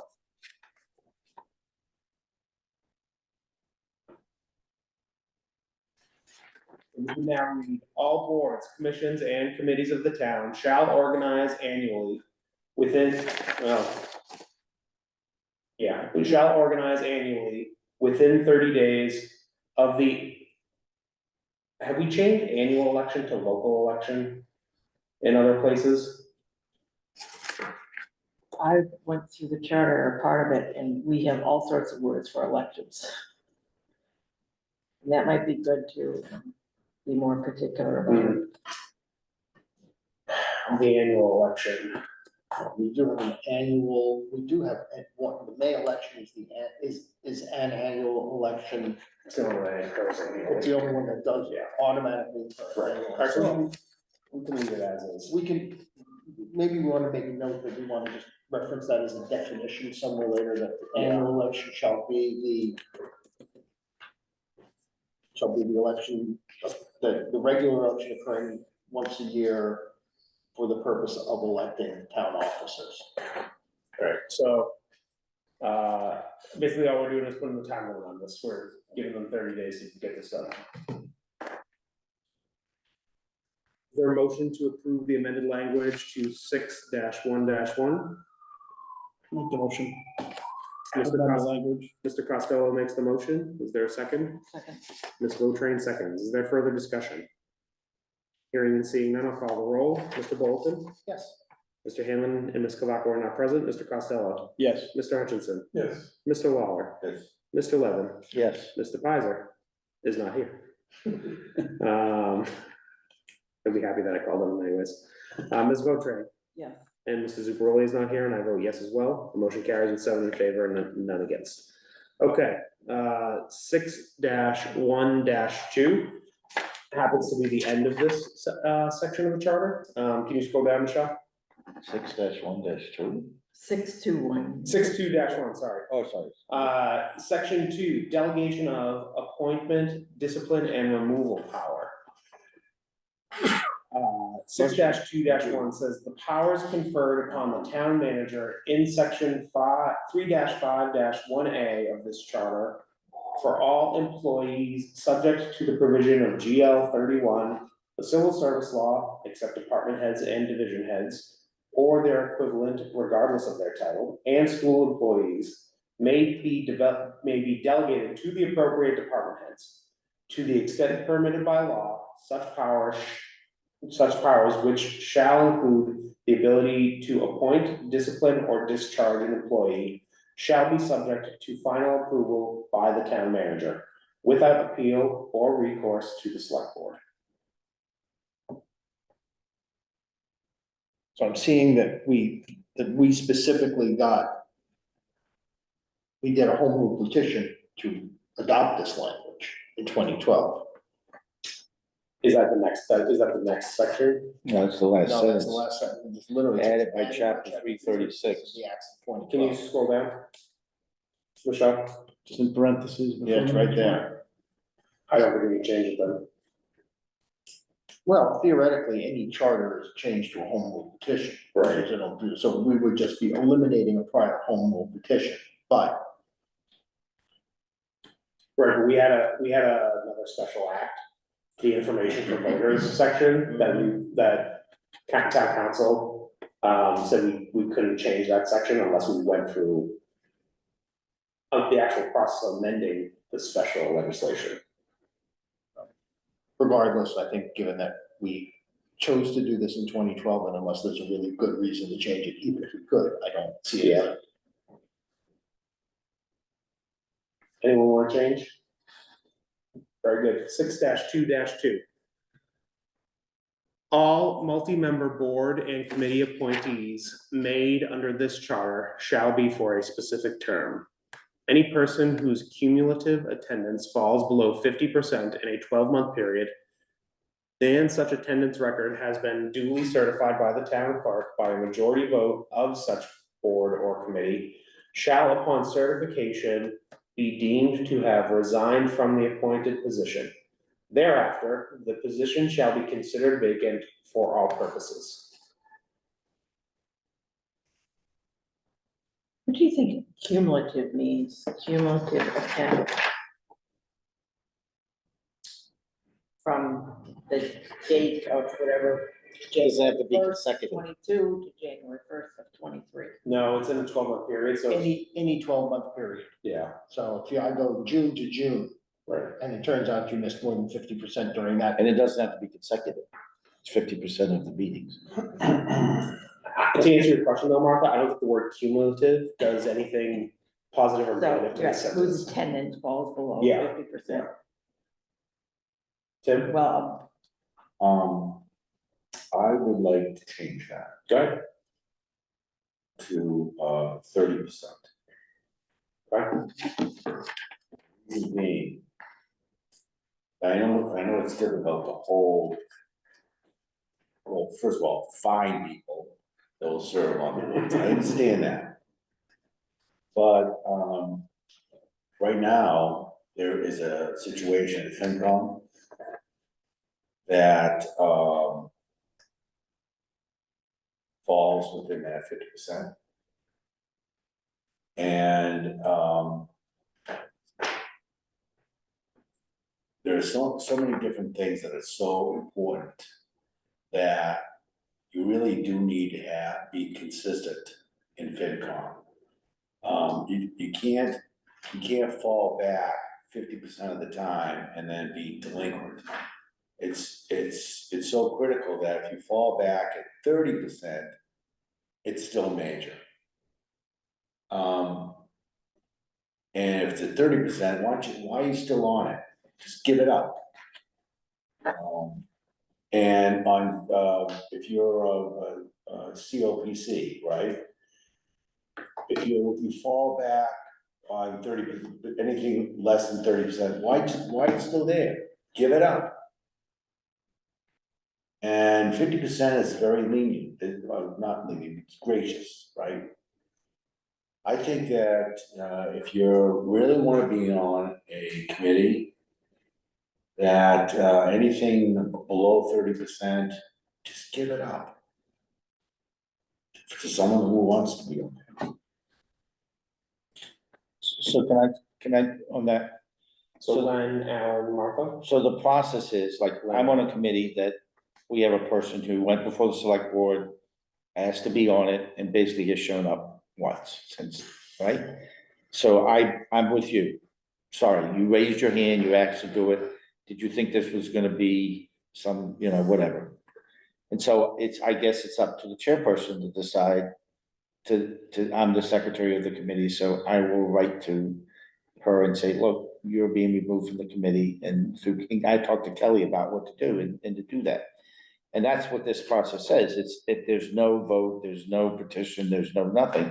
It's really up to the chairperson to remove it. And I agree, the FinCom is probably the most important case. If you give people a lot of leeway, it has devastating effects on the effectiveness of that committee.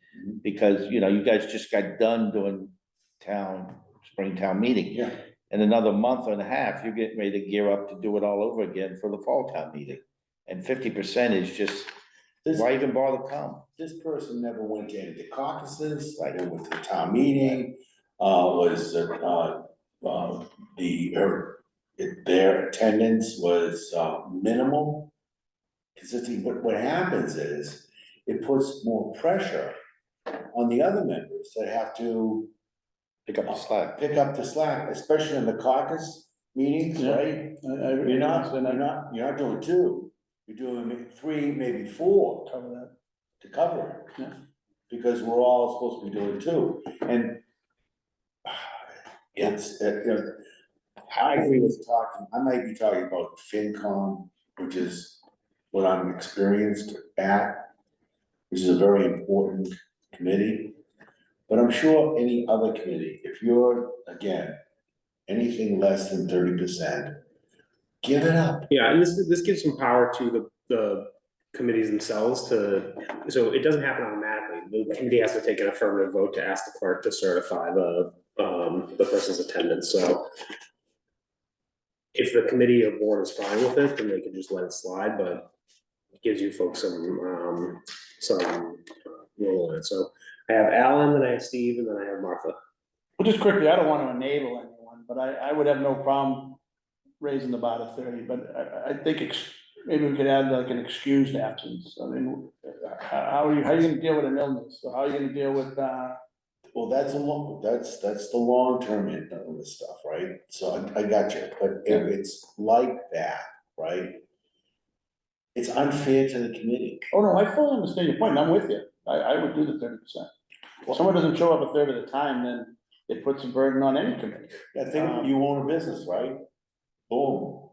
Same thing. Well, I don't wanna say traveling, but sometimes traveling impacts people, I'm sure. Then You could have why- good quality people, but if their business takes them out of town on the Give up night of the a thing, position. you hate, well, you might be sacrificing a good individual from the town. But if he's not at the meeting, I'm sorry, if he's not there, he's not providing any If input. he's not there a third of the time, I understand it's difficult, but he might produce a lot of, Well, I understand. So Two-thirds of the time he's there. Quality rather. I would just than say, maybe it won't get voted on, I would say, call it an excused absence. So I think this does provide for excused absence. It does, okay, Kind of, in a way. Okay. It doesn't Well, specifically it's up say to the that. committee. So it says that, to decide. it says the Gives you committee has to take a discretion, vote. okay. So if Alan, like, if you missed 30% of this meeting, and I was like, well, Alan's got a business and he's been out of town, but every moment that he can, he's on Zoom, he's in person.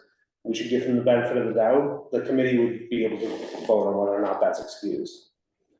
Yeah, but in that, Mr. Chairman, in that situation, being this committee, we have alternates, which doesn't slow the process down. Yeah, I don't wanna get too belabored on FinCom, so I have Steve and I have Martha.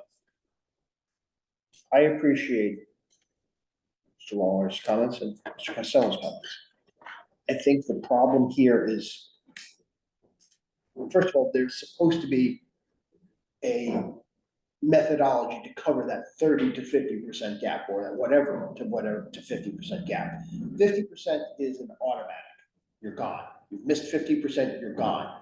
And I know we commented that said it's on a vote of certification, but if someone were to come, again, take the hypothetical, a member of this committee misses 30% of their, and someone turns around and says, well, you know what, so-and-so's not here, and everyone goes, yeah, but they've really been hard, they're working. I don't care, this is the case, I want to vote for certification of the attendance. You've got to vote for certification of the attendance. Do you really think a committee is going to turn around legitimately and say, well, I'm not going to certify the attendance, so I'm going to acknowledge that I'm going to claim someone was here when they weren't? No, it's a certification of attendance. If we want to create a methodology which says it's 30%, but it's on the discretion still of the committee, then that's what we should say. And I'm rather than say, if we're going to say it's 30%, but that's at the discretion, but you still have to have, the committee has to vote to do it, to send it to the clerk, then that's the case.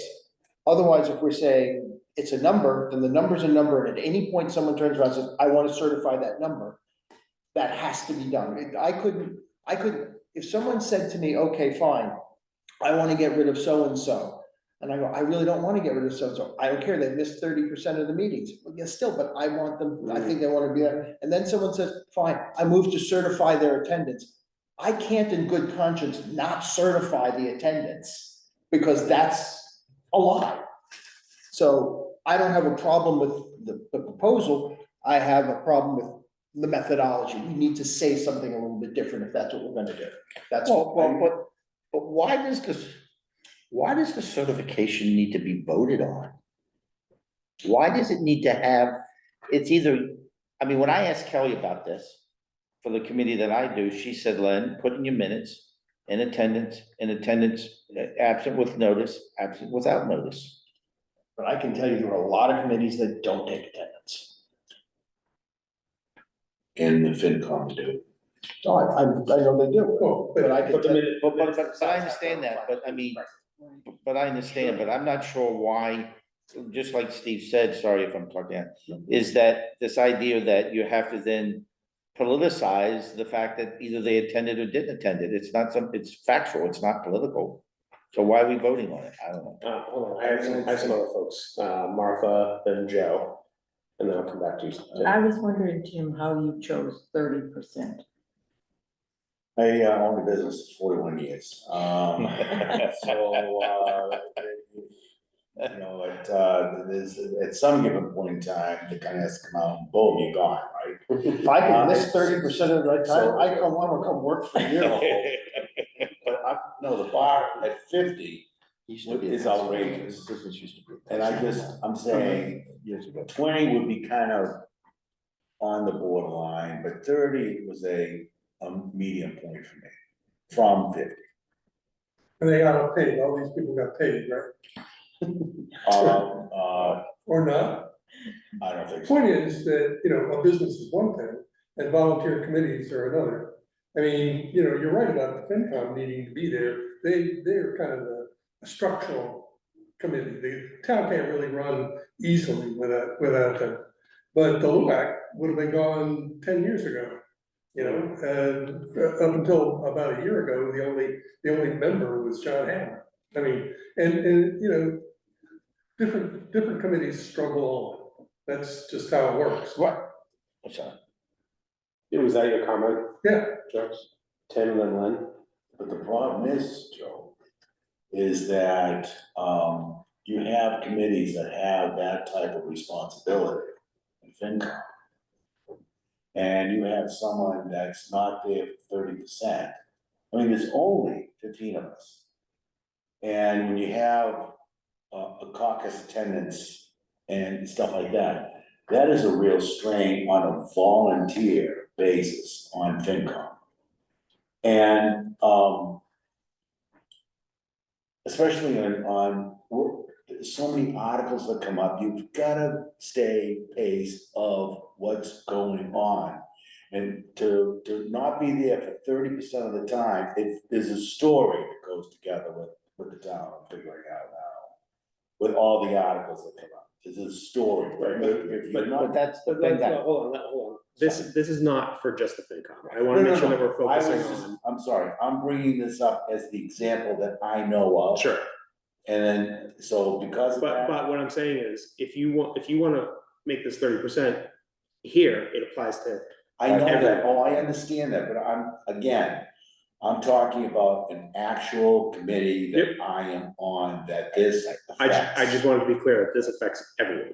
I understand, And hence the reason that I'm suggesting that it has to be still by act of something at the committee. So to address Mr. Hutchinson's point, yes, there are probably some committees where we go, look, I know so-and-so keeps missing meetings, but I don't have anybody else, and so I'm gonna leave them be. And caucuses are like that. There are some caucuses that have trouble with attendance. Well, that's a Yeah, different issue, because but that's not an appointed multi-year right, committee. can, I mean, the committee that I'm on and I'm referring to is the Distinguished Visitors Committee. It went from having a bunch of openings, and one night when I applied for it, all of a sudden the select board said, oh, we'll just appoint everybody that showed up tonight that wanted to be on the committee. So now we had 11 members. And we had the problem where people didn't show up. And so we couldn't have a meeting because we didn't have a caucus because it was 11 members. Kevin Candy became the chairperson. He had said, we're gonna not fill a couple of seats that were from people from the Chamber of Commerce and see Plymouth to cut it down. This new person came up that night and said, and so we got that down to where we now can have meetings and stuff. So I agree that your comment about that one committee, but that in there lies the problem. You have people that sign up for committee, no matter what committee, they're all very important. They have different levels of importance. The fact that people sign up and then don't take the time to look at their email, to manage their life, to understand that they have other responsibilities and pick and choose. That's why those committees aren't effective, because they don't have members. And so I know it's hard to get members, but at the same time, members have to have rules. On a side note, if you think it was bad when paying people when they work for Tim, understand what it's like in the workplace today about people that get paid for doing, that they don't come in because their shoes aren't tied. Seriously. Tim and Steve. so with Steve, so you just explain that one more time, please. Sure, so, and I'll wind in what I was gonna say there. Close the rest. Close the loop. So first of all, let's start with this language, no matter what, requires a 12-month period. So I think if you, especially when you're talking about the FinCom, but I will say broadly for many very important committees, whether that be the Conservation Commission or the Open Space Committee or others that have very important, functions that we regularly rely upon. I think that we need to have, and there's supposed to be a methodology to remove those people even before then. And we have it in this charter, in our existing charter, although for FinCom, it's a weak point, and that's why we have now talked about that new appointing board. So you actually have a board that can also remove somebody for cause. And one of the things that I would consider to be a very good cause is not showing up. I think not showing up is probably cause number one to remove somebody from a board. So we have that section, but then you have, in that instance, what if it just turns out you want to do it, I don't want to go through cause, I don't want to go through this, I don't want to have a hearing before my appointing authority. I just want to say, you're not showing up, you're gone. All right, we've got a 12-month period. I can go from this month, this to this month, 12 months later. 30% of the time you're gone. You're 30% of the time, fine. Now, if you want to remove that person, then there should be a vote of the committee to file that certification. To file the request that says, this person has missed 30%, this position should now be deemed vacant. I want to give that as an alternate opportunity for boards who turn around and say, I don't want to file that. I get it, they're gone more than 30% of the time, but I don't want that. I don't want someone to just simply say, oh, well, they're gone 30% of the time, it's automatic. I want to give the boards the opportunity, so when it's an important board that needs those people, that's fine, and it's a board that says, you know what? We can do without this one person, even though they're missing for a little period, we can still muddle along, we're gonna go forward, we're not gonna change that. Let me see if there's, hold on, let me see if there's consensus here. Is anyone here, if you're okay with 30%, regardless of whether or not we add anything to that, is 30% okay with folks here? Raise your hand, please. All right, so we have consensus that 30% we'd be able to do. I wanna see, is there consensus that we should add something here about giving the committee discretion? Raise your hands if you want the committee to have discretion. About whether they vote or don't vote. About whether or not they require that certification, right? That's what you're saying? Yes. Yeah. All right, so there's consensus on that. Steve, Yeah. please guide us through some language. Okay, wasn't planning on it, so let's work around Point of here. order. So you asked me a question, I asked Steve, can you clarify that? Yep. So, in continuing on my question to Steve. Would you be willing to, instead of doing for 1 year, let's say, for instance, why couldn't it be a 6-month period? What if that person doesn't show up 50% of the time in a 6-month period, especially Could for, be 6 months after they were appointed. yeah. I mean, that's significant. That would be a headache for us in FinCom. That's just, again, FinCom. So It's a headache. could we say 12 months in the preceding 12-month period, or 50% of the time. 50% of their time? I don't know how you say it, but as under their current appointment, whichever is the longer of the two, right? Well, So hold on, so my meaning would be, Be very careful about that. Technically, then, someone misses, you've had 3 meetings, somebody misses 2, they're gone. No, not in a 6-month period, though. Well, you have to 6-month period. Okay. So that's what you're saying, so you're I looking. don't even know if you need to put a time frame on it, because like in the case of COPC, we have 12 meetings. So if you miss 4 meetings, you've exceeded the 30%. It could be the first 4 months of the year. You don't have to wait, I don't believe, till the calendar, to a set time.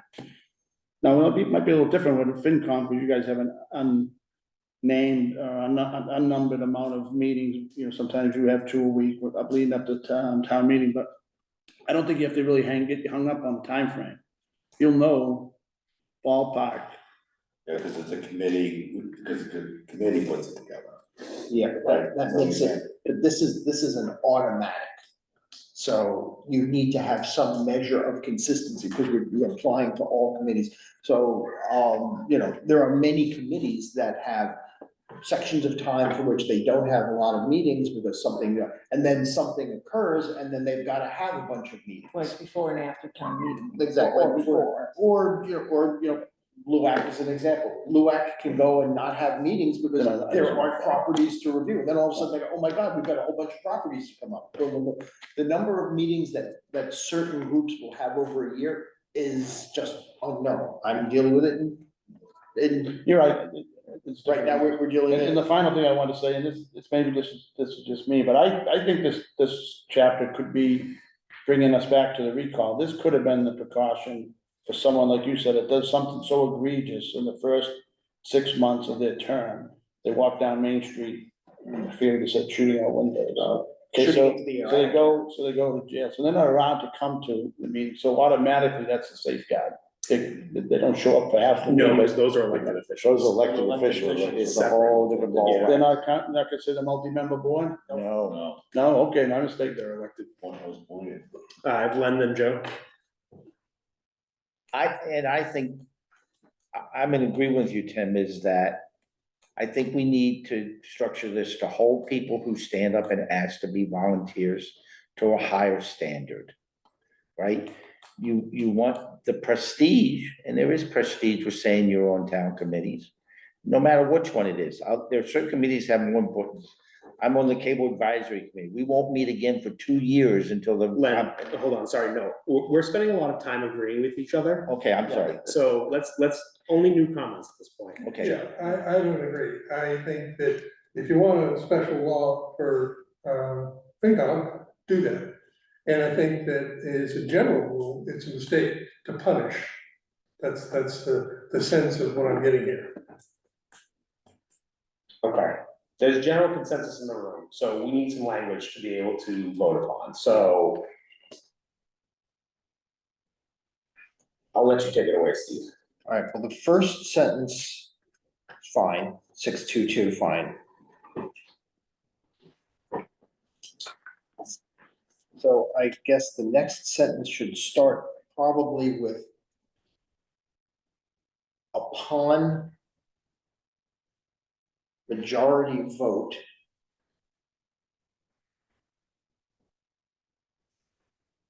of a multi-member board or committee. And Michelle, before you add any further, I'll ask again, as we're putting it, should that be majority vote? And we always have is it those in attendance in it, or should we actually require the majority of the board? Regardless of how many, so again, hypothetically, it's 15 people in FinCom. I don't want someone to go, okay, we're gonna remove somebody when there's only 7 people present. So majority of the full, should make it majority of the full board and committee? Is that, no, I'm asking for consensus. I think so. I think so. Okay, so, Because we don't want, if it's a 9-person board, 5 people would get together and Right. then 3 of them would be able to decide to remove someone, so I think it should be the full. so you're in the right spot, Michelle, of a full Of the full membership, of the full membership, yeah. of the full membership of a multi-member board or committee. So get rid of the A, but before that, but you've got that, yep. That should become the. Yeah. The word "the" needs to go between of and full.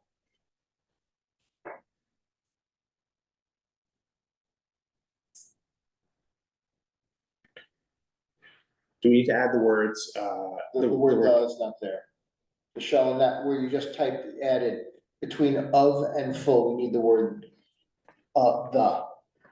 Yeah, right there. So Thank you. isn't that a problem though, because the member who's not coming to any meetings wouldn't be at the meeting necessarily. right, but So if what it's does a, full membership mean? so if it's a 9, it doesn't mean that all of them have to be there. So if it's a 9-member board, they need a majority, which is 5.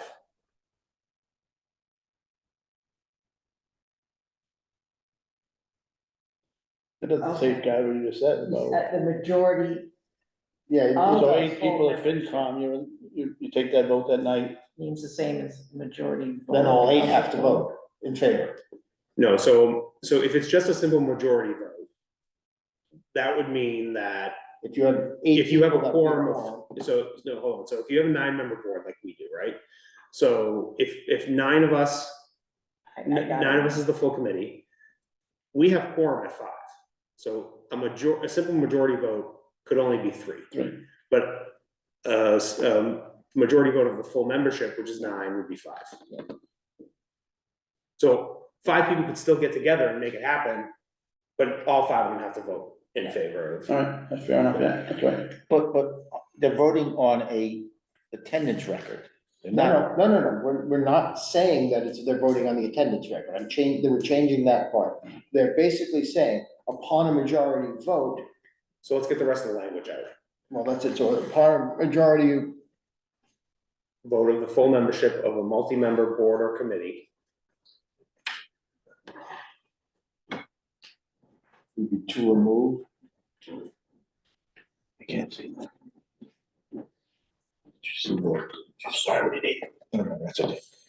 Oh, I and can I see. apologize, John, I'm just trying to think on the fly. Did you see the new stuff for that one that's on the iPad?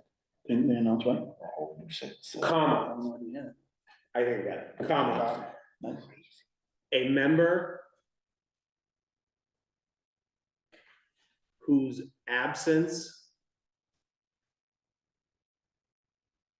Or remember who has failed to attend.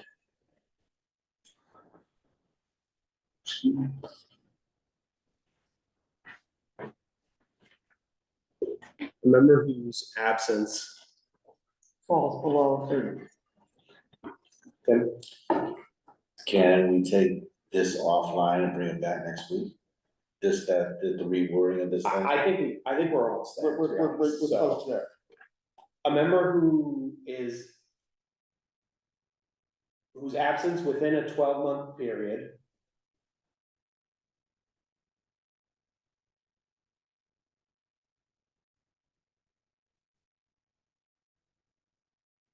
Falls below 30%, was it falls below or exceeds? whose absence.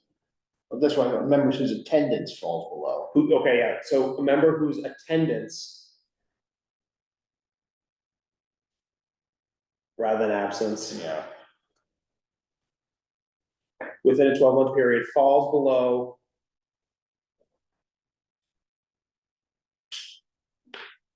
30%.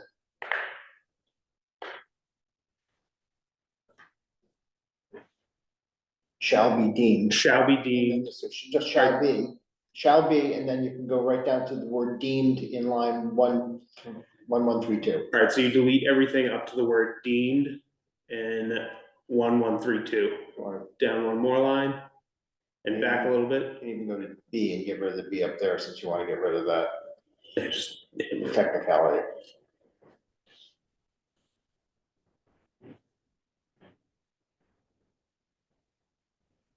all the way back to the word any. Yep, so delete that Yep, there you go. and then You got it.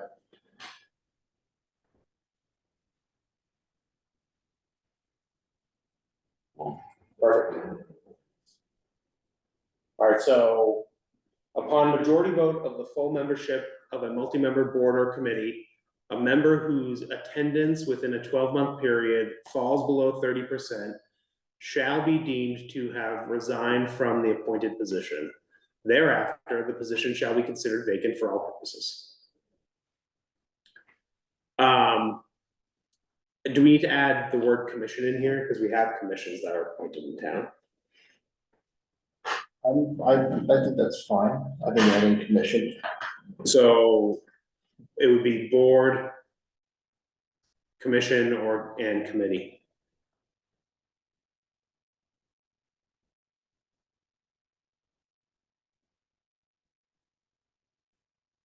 I would do commission before committee, but just the aim with me.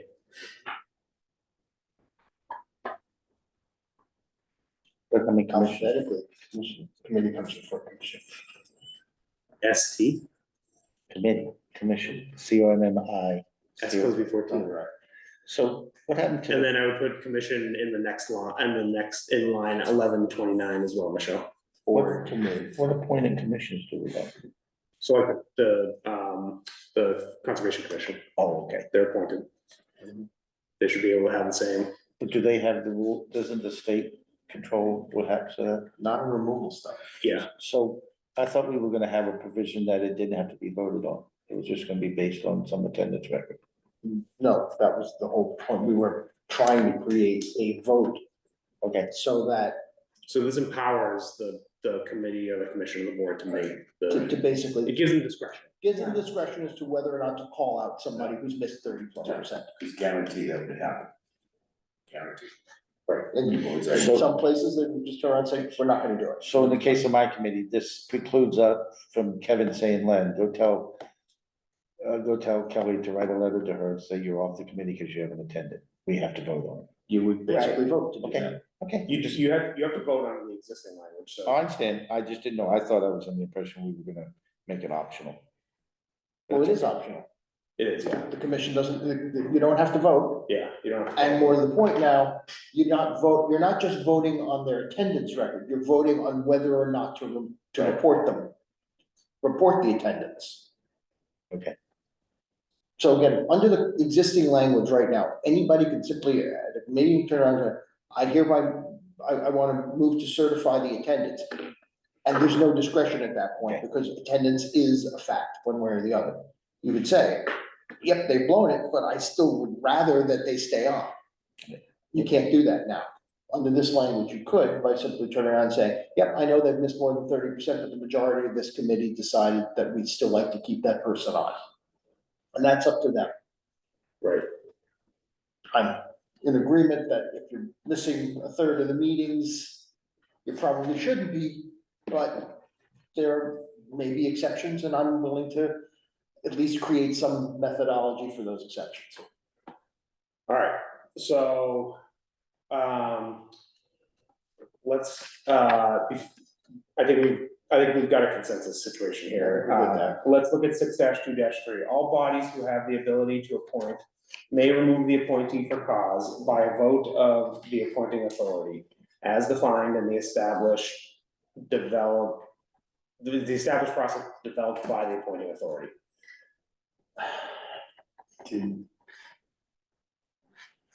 So I think this should say all appointing authorities. Who has appointing authority besides the select board? The moderator. We. Okay, I'm just asking. We're making a recommendation to town meeting to change that, but I know, but I understand. I'm just wasn't if sure. town meeting doesn't accept that, I think Well, many, the planning board has appointed authority over its Okay. committees, a lot of. Okay, so all appointing authorities, I would delete that that from bodies to appoint, I would delete that. May remove May remove an appointee. an appointee, yep. For cause.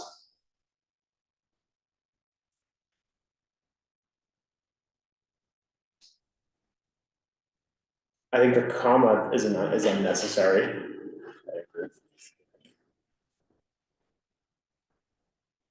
I would say by majority vote. Yeah. And delete the rest of the sentence, the rest of the clause.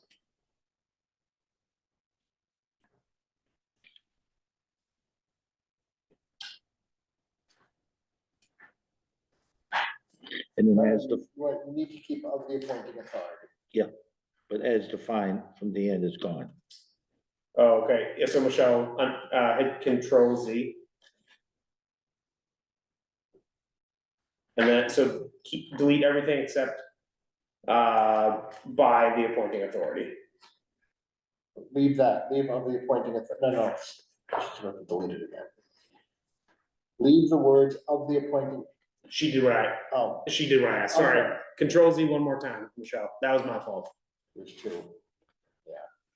So Go Control Z. get rid of the period after vote. And then put the period after of the appointing authority. And then delete the rest.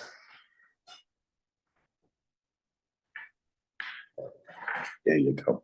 So it would say all appointing authorities may remove an appointee for cause by a majority vote of the appointing authority. So let's say, appointing authority, like for instance, give me an example. Planning board, select board, moderator, COPC. Right. So that, let's take select board, right? Mhm. So the select board by majority can remove any one of the select. board. Anybody No. that they appoint. Anyone they appoint.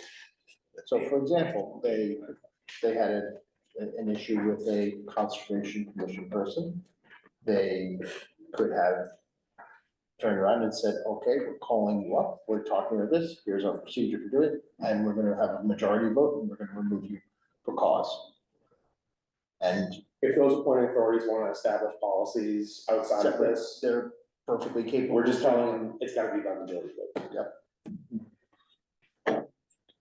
For cause is a legal term. Yeah. Yeah. All right, is there a motion to accept the revisions to section 2 of chapter 6? I move. What, can we do both? Yeah, we're doing the whole section. Oh, okay. I'm sorry, section 2 of chapter 6. I so move. Mr. Levin makes the motion. Is there a second? Second. Mr. Lawler seconds. Is there any further discussion on the matter? Hearing and seeing none, I'll call the roll. Mr. Bolton? Yes. Mr. Hanlon is not present, nor is Ms. Cavaco. Mr. Costello? Yes. Mr. Hutchinson? No, Mr. Lawler? Yes. Mr. Levin? Yes. Mr. Pizer is not present. Ms. Votran? Yes.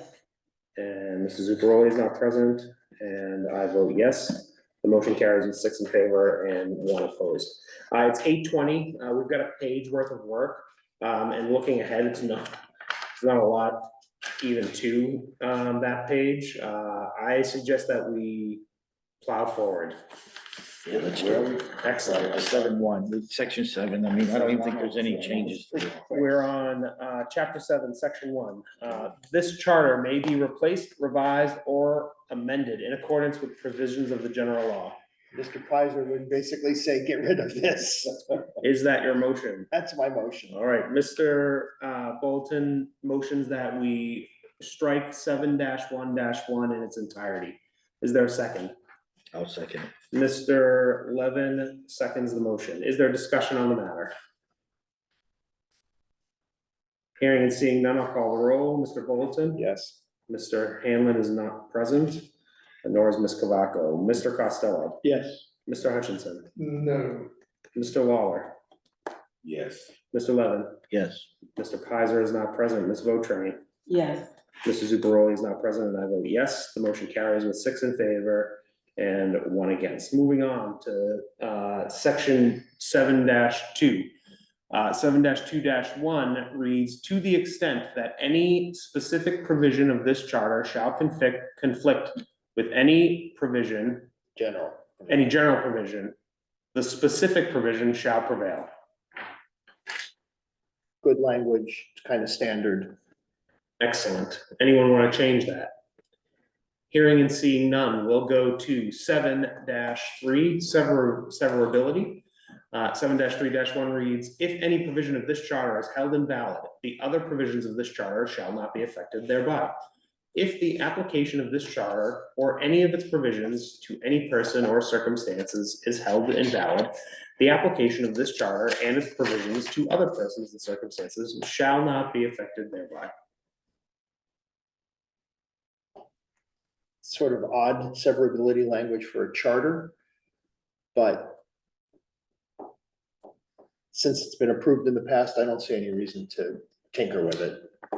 Hearing and seeing no suggested changes, we'll go to 7-4. 7-4-1 it relates to the continuation, revision, and republication of bylaws. Can you scroll down, Michelle, please? All special acts, bylaws, resolutions, rules, regulations, and votes of the town meeting in force on the effective date of this charter, not inconsistent with its provisions, shall continue in force until amended or repealed. I don't think we need to do anything with this. This is when the charter first came into being, similar to what we encountered in chapter 4. I think we ought to just leave this one alone. Moving on to section 5. Scroll down, please, Michelle. Section 7-5-1 reads, the provisions of this charter may be enforced by any applicable general or special law, including but not limited to GL 43B, section 14, and GL chapter 231A. Gotta look it up. Yeah, that's what I'm doing. While you folks look that up, I'm gonna skip to 6 and then we'll come back to 5. Periodic review of the charter. 7-6-1 says at least once every 5 years, a charter review committee shall review this charter and make a report with recommendations to the town meeting concerning any proposed amendments which the committee may determine to be necessary or desirable. The members of the charter review committee shall be appointed by a special committee consisting of the moderator, who will serve as chairman, one member of the select board, and one member of the committee of precinct chairs. Alan? I'd like to change that last sentence to include two additional members. All right, To make that committee 5. who would you like to include? Would you like to use the committee that we used for FinCom, that same group of 5, which was the moderator? Or was it the planning board? Planning board and the school committee. Well, the other 2. Yeah, the 2. I don't think we voted on that yet, but that's what we floated. To be consistent, yeah, I'm fine with that, but I think you have to get it from 3 to 5. I agree. Put that on, yeah. One member of the Whatever the. planning board. And one member of the school committee. Yeah, it's the same group. What's your reason behind that now? What's that? What's your logic behind that? The biggest reason was I thought that the 3-person committee was a very awkward situation when we tried it the first time to put this committee together. I think 2 additional people would. And in fact, several of the committee members, including the moderator himself, stated that it was an awkward situation because you couldn't have one member of the committee just talk to the other one because that automatically constituted a Oh, I see violation. what you're saying. Because they were a quorum. Yeah.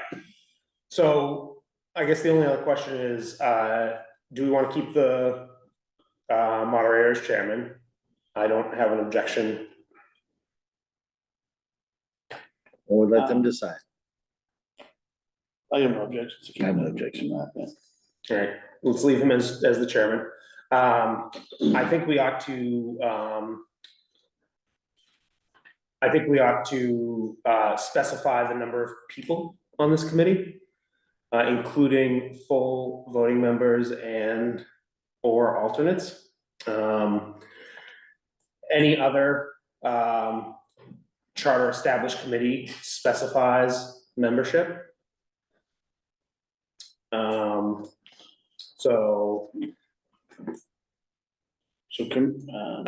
Sorry, Michelle, I'm speaking about the number of members on the charter review committee. Joe, go ahead. The appointing committee or the review committee? The review committee, not the appointing committee, because we've already essentially done that by Okay. listening them out. So you're saying that, you're saying in 761, we should define the makeup of the review committee? Yes. A charter review committee of 7 or 9. Exactly. Or I would say, I actually think, I would create a 762. I would create a second section that actually defines the committee itself, Yeah, the review committee. Yeah. So we don't mix the appointment of one committee and the appointment of another committee. so can you create a 7-6-2, Michelle?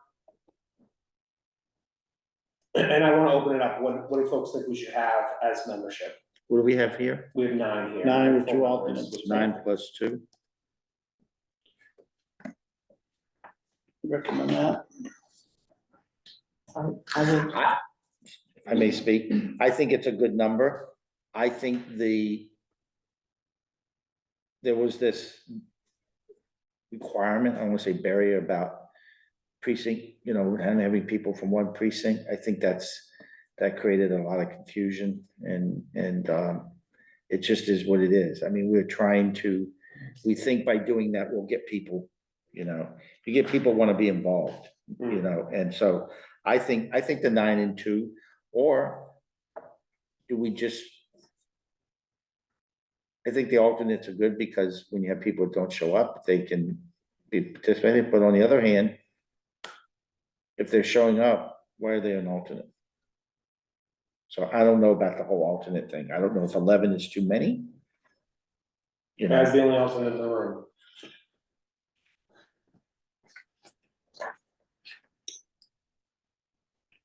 I think that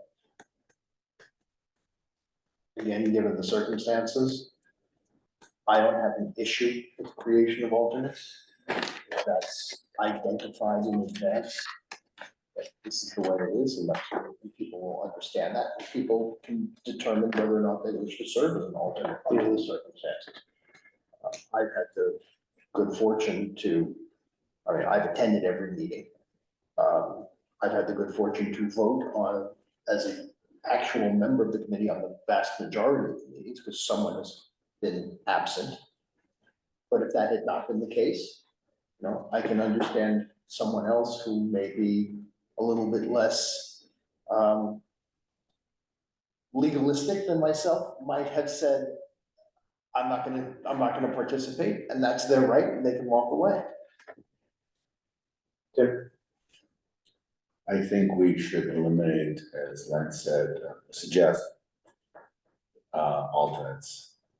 And just go for a full membership. In favor of 11 members or 9 members?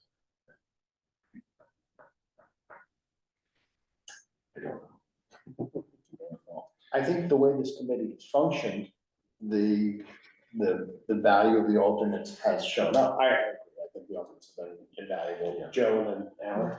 I agree. I think that, this has worked really well. I'm the same thing, just as we've operated here in the last year plus, it worked, and I would duplicate it.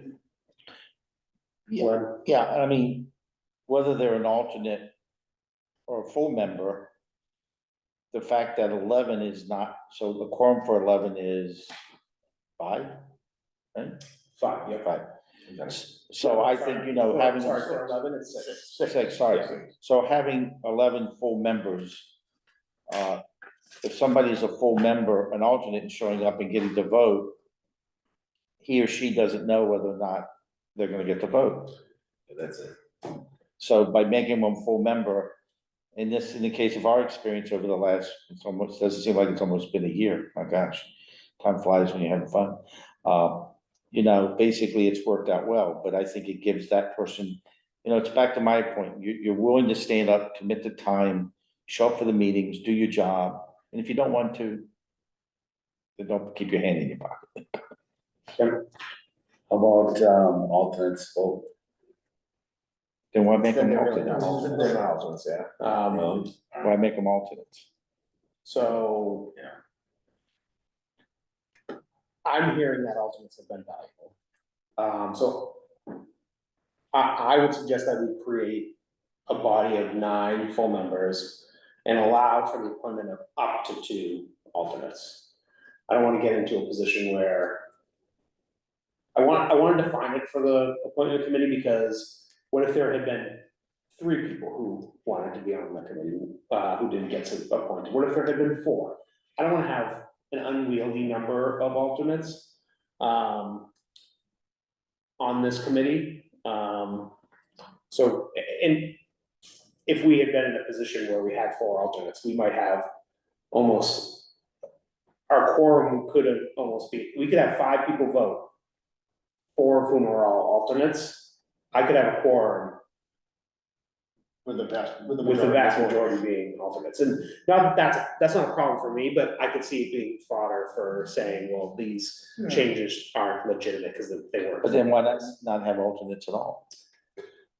Well, The way that we work is that, Mike and Steve have had voice. So, you have voting members, but I don't think either Mike or Steve would complain about not being heard. So, and I think that giving them, that level of privilege is appropriate.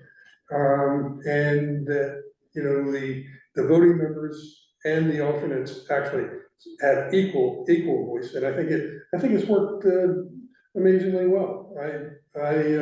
I'd keep it just like it is. so Michelle, oh, sorry, Martha, you have. And that, I would keep it as it is, but I would call them associate members, which I think is what we decided to do. But I really do believe that 9 members are the voting members and associate members. at the table, full discussion, but not voting unless there's An absence. an absence. So Michelle, let's do this. The Charter Review Committee shall be made up of 9 full members. Well, do I need to work full? We don't have it in front of the other boards. No. So just 9 members.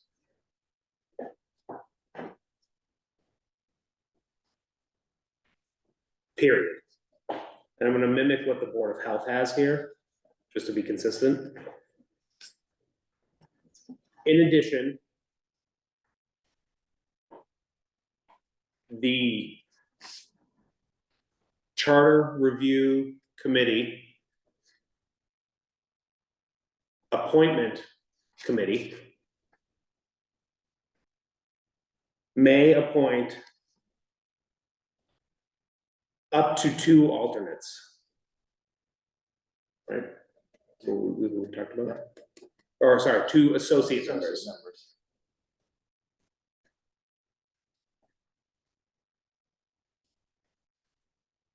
Who may, comma, who. It'd be comma, who.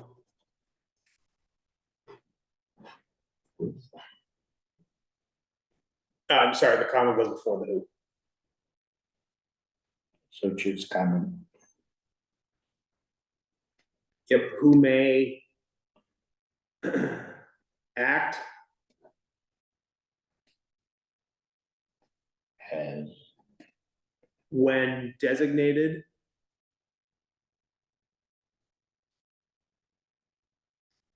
by the chair. It gets to it. Yeah, I know. By the chair of the Charter Review Committee.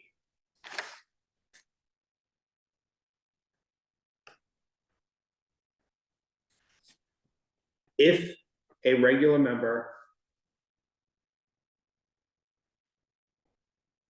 is unable to act as a result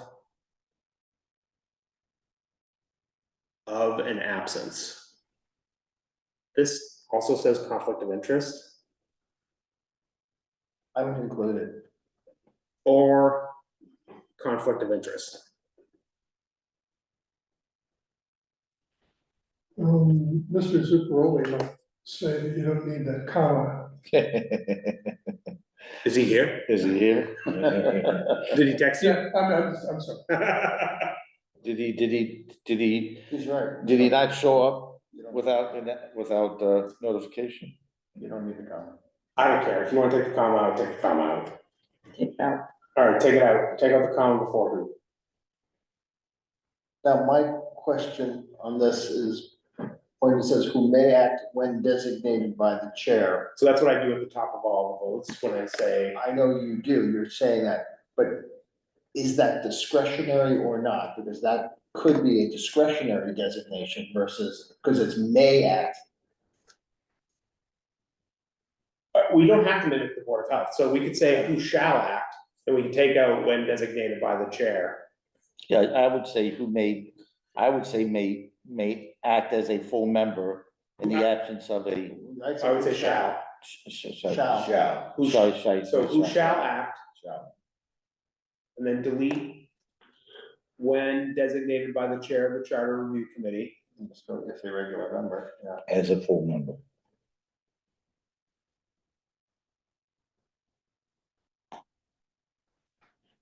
Question, should we specify in terms of the 9 members, should we just go with the appointed members as residents of the town?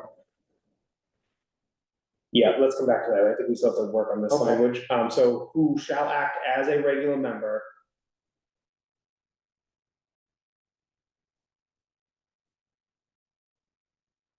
if a regular member Yeah, is.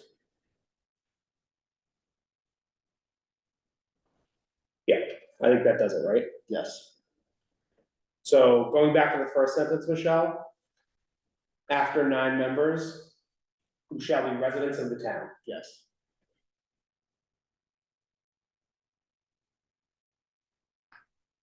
So do you want to be consistent throughout the whole paper on that, residents of town? And everything that refers to. Well, it shouldn't be reside to shall be residents. Sorry, there's a technical legal This is the definition of first that. time we've ever mentioned that, though, Steve. Yeah, the residents of town. It's the I first think we time. have in a number of instances. I don't remember us ever referring to anything. I think we do it only with that elected. Huh? I think we want to do it with elected throughout the charter, but this could be something that we, like, I actually think it's good. So I think on the review of the review, we should go back and maybe just make that distinction. Residents in or residents of? Yeah, Yeah. Residents of. Thank you, John. All right, so this now, so we've now established the appointing committee for the charter review committee is now expanded from 3 to 5 members. The 5 members are the moderator who chairs, a member of the select board, a member of the COPC, a member of the planning board, a member of the school committee. Good? Boom, standard. And then and then we've included a new provision, the charter review committee shall be made up of 9 members who shall be residents of the town. In addition, the charter review committee, appointment committee may appoint up to 2 associate members who shall act as regular members, a regular member if a regular member is unable to act as a result of an absence or conflict of interest. Are we good with that language? Yes. Is there a motion to update section 6 of chapter 7 in its entirety as amended here tonight? So moved. Mr. Levin makes the motion. Is there a second? Second. Mr. Waller seconds. Is there any further discussion on the matter? Hearing and seeing none, I'll call the roll. Mr. Bolton? Yes. Mr. Hamlin and Ms. Cavaco are not present. Mr. Costello? Yes. Mr. Hutchinson? yes. Mr. Waller? Yes.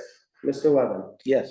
Mr. Pizer is not present. Mrs. Votrain? Yes, Mrs. Zuccarelli is not present, and I vote yes. I'm very proud to say that. We've completed the substantive review of the charter here tonight, and our last vote was unanimous. We do have two small subsections that we need to return to in our meeting next week. In addition, so, well, I guess they're not small. They're small as they exist now. It's the school committee and the land use acquisition committee that we need to revisit. You also need to update with Kelly on whatever the code. The codification. Eco 360. Yeah, The folks who were doing that, they haven't done anything, is my they understanding. haven't done anything? I think they've only been in the bylaws at this point, so Wow, we beat them to the punch. So they might be reviewing our review. We have a lot of bylaws. Yeah, so we have to revisit school committee and the land use acquisition committee. And I think in addition to that, we may want to create something. Some of these committees exist in areas of the charter that aren't really their homes. I think like, you know, the land use acquisition committee is not necessarily an executive body in the town. It's an advisory committee to the select board. So I think that might want to think about creating like a charter created public bodies section that pulls like them, the COPC, the FinCom, into a single section that stands alone and declares their independence but advisory role to the various bodies that they. So I gave you, a rewrite of chapter 2, long ago and far away. Yes. But basically, it was reorganizing functionally. So, for example, the town clerk was in a town clerk. Yep. So Yeah, I so. think we should pursue that. Yes, I agree. So I think we want to get through these additional pieces, and then on our agenda, we need to start talking about the organization piece that you just mentioned, Joe. Okay. So the work is not done by any stretch of the imagination, but I want to just say that you folks have done a tremendous job, and we have read every single word of this charter. And in fact, it's been less than a year. we were all paneled, I think, in June. At the end of June last year. Our first meeting, I think, was in July. I've known you since June. So we, We've had the pleasure of a presence. we're going on just about 11 months worth of work, and remember, the first 3 meetings were just us trying to get organized and figure out what the heck we're gonna do about voting and all that, so I want to congratulate you all for a great review. We've got a little bit more work to do. But some of that work will occur after the local election. So I'm moving on to new business now, at this point. Can I add to what you said? Let me finish first. So some of this will happen after the local election, and although I'm not going to count any chickens before they're hatched, if all goes The well. only chicken. If all goes well for me, Or he's the only egg. I will be sitting on the select board in 2 weeks from tonight, actually. And so in the case that that happens, I have spoken with the town moderator. And we agree that as a partial appointing authority, that it's appropriate for me to step away from this committee. In that event, the first alternate would ascend to full membership. The moderator would not call the appointment committee back to anoint Steve, essentially. He said that he's comfortable with the structure that we've put in place to be able to have that happen. So if that's the case, and I am elected and thus have to resign from this committee, there'll need to be a reorganization that happens, and that will be in advance of you folks doing the review of the review. The next phases for the charter review committee will be to organize the charter, as Joe said, not just in terms of renumbering, but creating those Yes. separate Making section it make sense. titles. Right. Yeah, making it readable, I think is the way that I would Right. say. And then the biggest lift is gonna be writing the motions for a town meeting. I've spoken with the town council, and we've suggested a bucketing exercise whereby you put some motions into a bucket, like, housekeeping is creating all, like, making an uppercase for all mentions of the word town. The commas, all the linguistic issues or grammatical issues. Substantive related to select board, substantive related to town meeting. Those could be some of the buckets that we could put these into, so that we're not doing, 42 motions at the last time this was. Some along those lines, it was quite. You're saying quite likely, yeah. different warrants for each bucket. No, not different warrants. It would be all on the same warrant, but it would be, instead of having 42 articles that people need to So go it'd be through. like what the CPC does. They have a warrant and then they have subsections of that warrant. No, it's all one warrant. Well, that's what, yeah. So it wouldn't be like what the CPC does. It would be more akin, I think, to how the budget is approached. Okay. So there would be a list of everything that we have in a bucket. And a member could divide something out from that and say, hey, I want to talk about the FinCom appointment committee. They could pull that out, and they could vote on everything else that's in that bucket. And then just have a substantive discussion about that one item. Does that make sense? Yeah. So, that's gonna be the heaviest lift. Like I said, that will take place after a reorganization for you folks. So, I will work with Michelle, on the agenda, and for folks who don't know, Alan and I consult on the agenda with Michelle every week, so Alan and I will consult with Michelle leading into the weekend of the election to put a potential reorganization on that agenda as well. And so is reorganization complete or just appointing a new chairperson?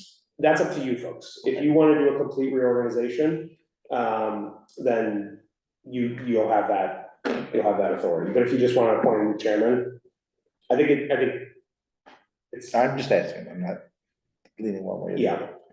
So are we gonna meet next week? We are gonna meet next week, yep, Can I make a request for next week? sure.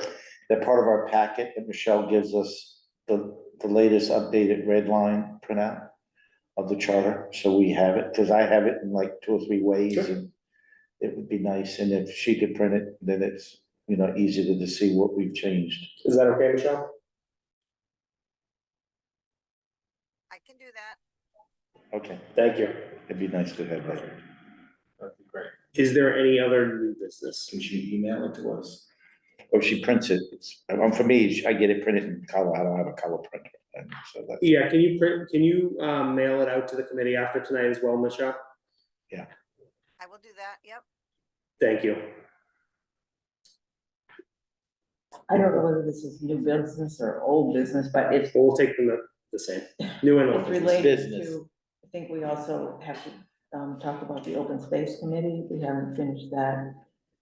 We And, can add open space. I also wanted to talk about an appointments advisory committee, as well as a precinct line advisory committee. Redistricting. Yeah, Hold on, so LUAC, we have to do open School. space, School. school. And re-precincting. You wanna see redistricting? re-precincting advisory committee, yeah, like happened when Yeah, the 10-year census, yeah, it's precincting, it's not districting. right, yeah, precincting. Okay, And And- an appointments advisory chairperson? committee, You wanna be chairperson? I don't think we really like that, if not. to help with all the That'll work. committee appointments.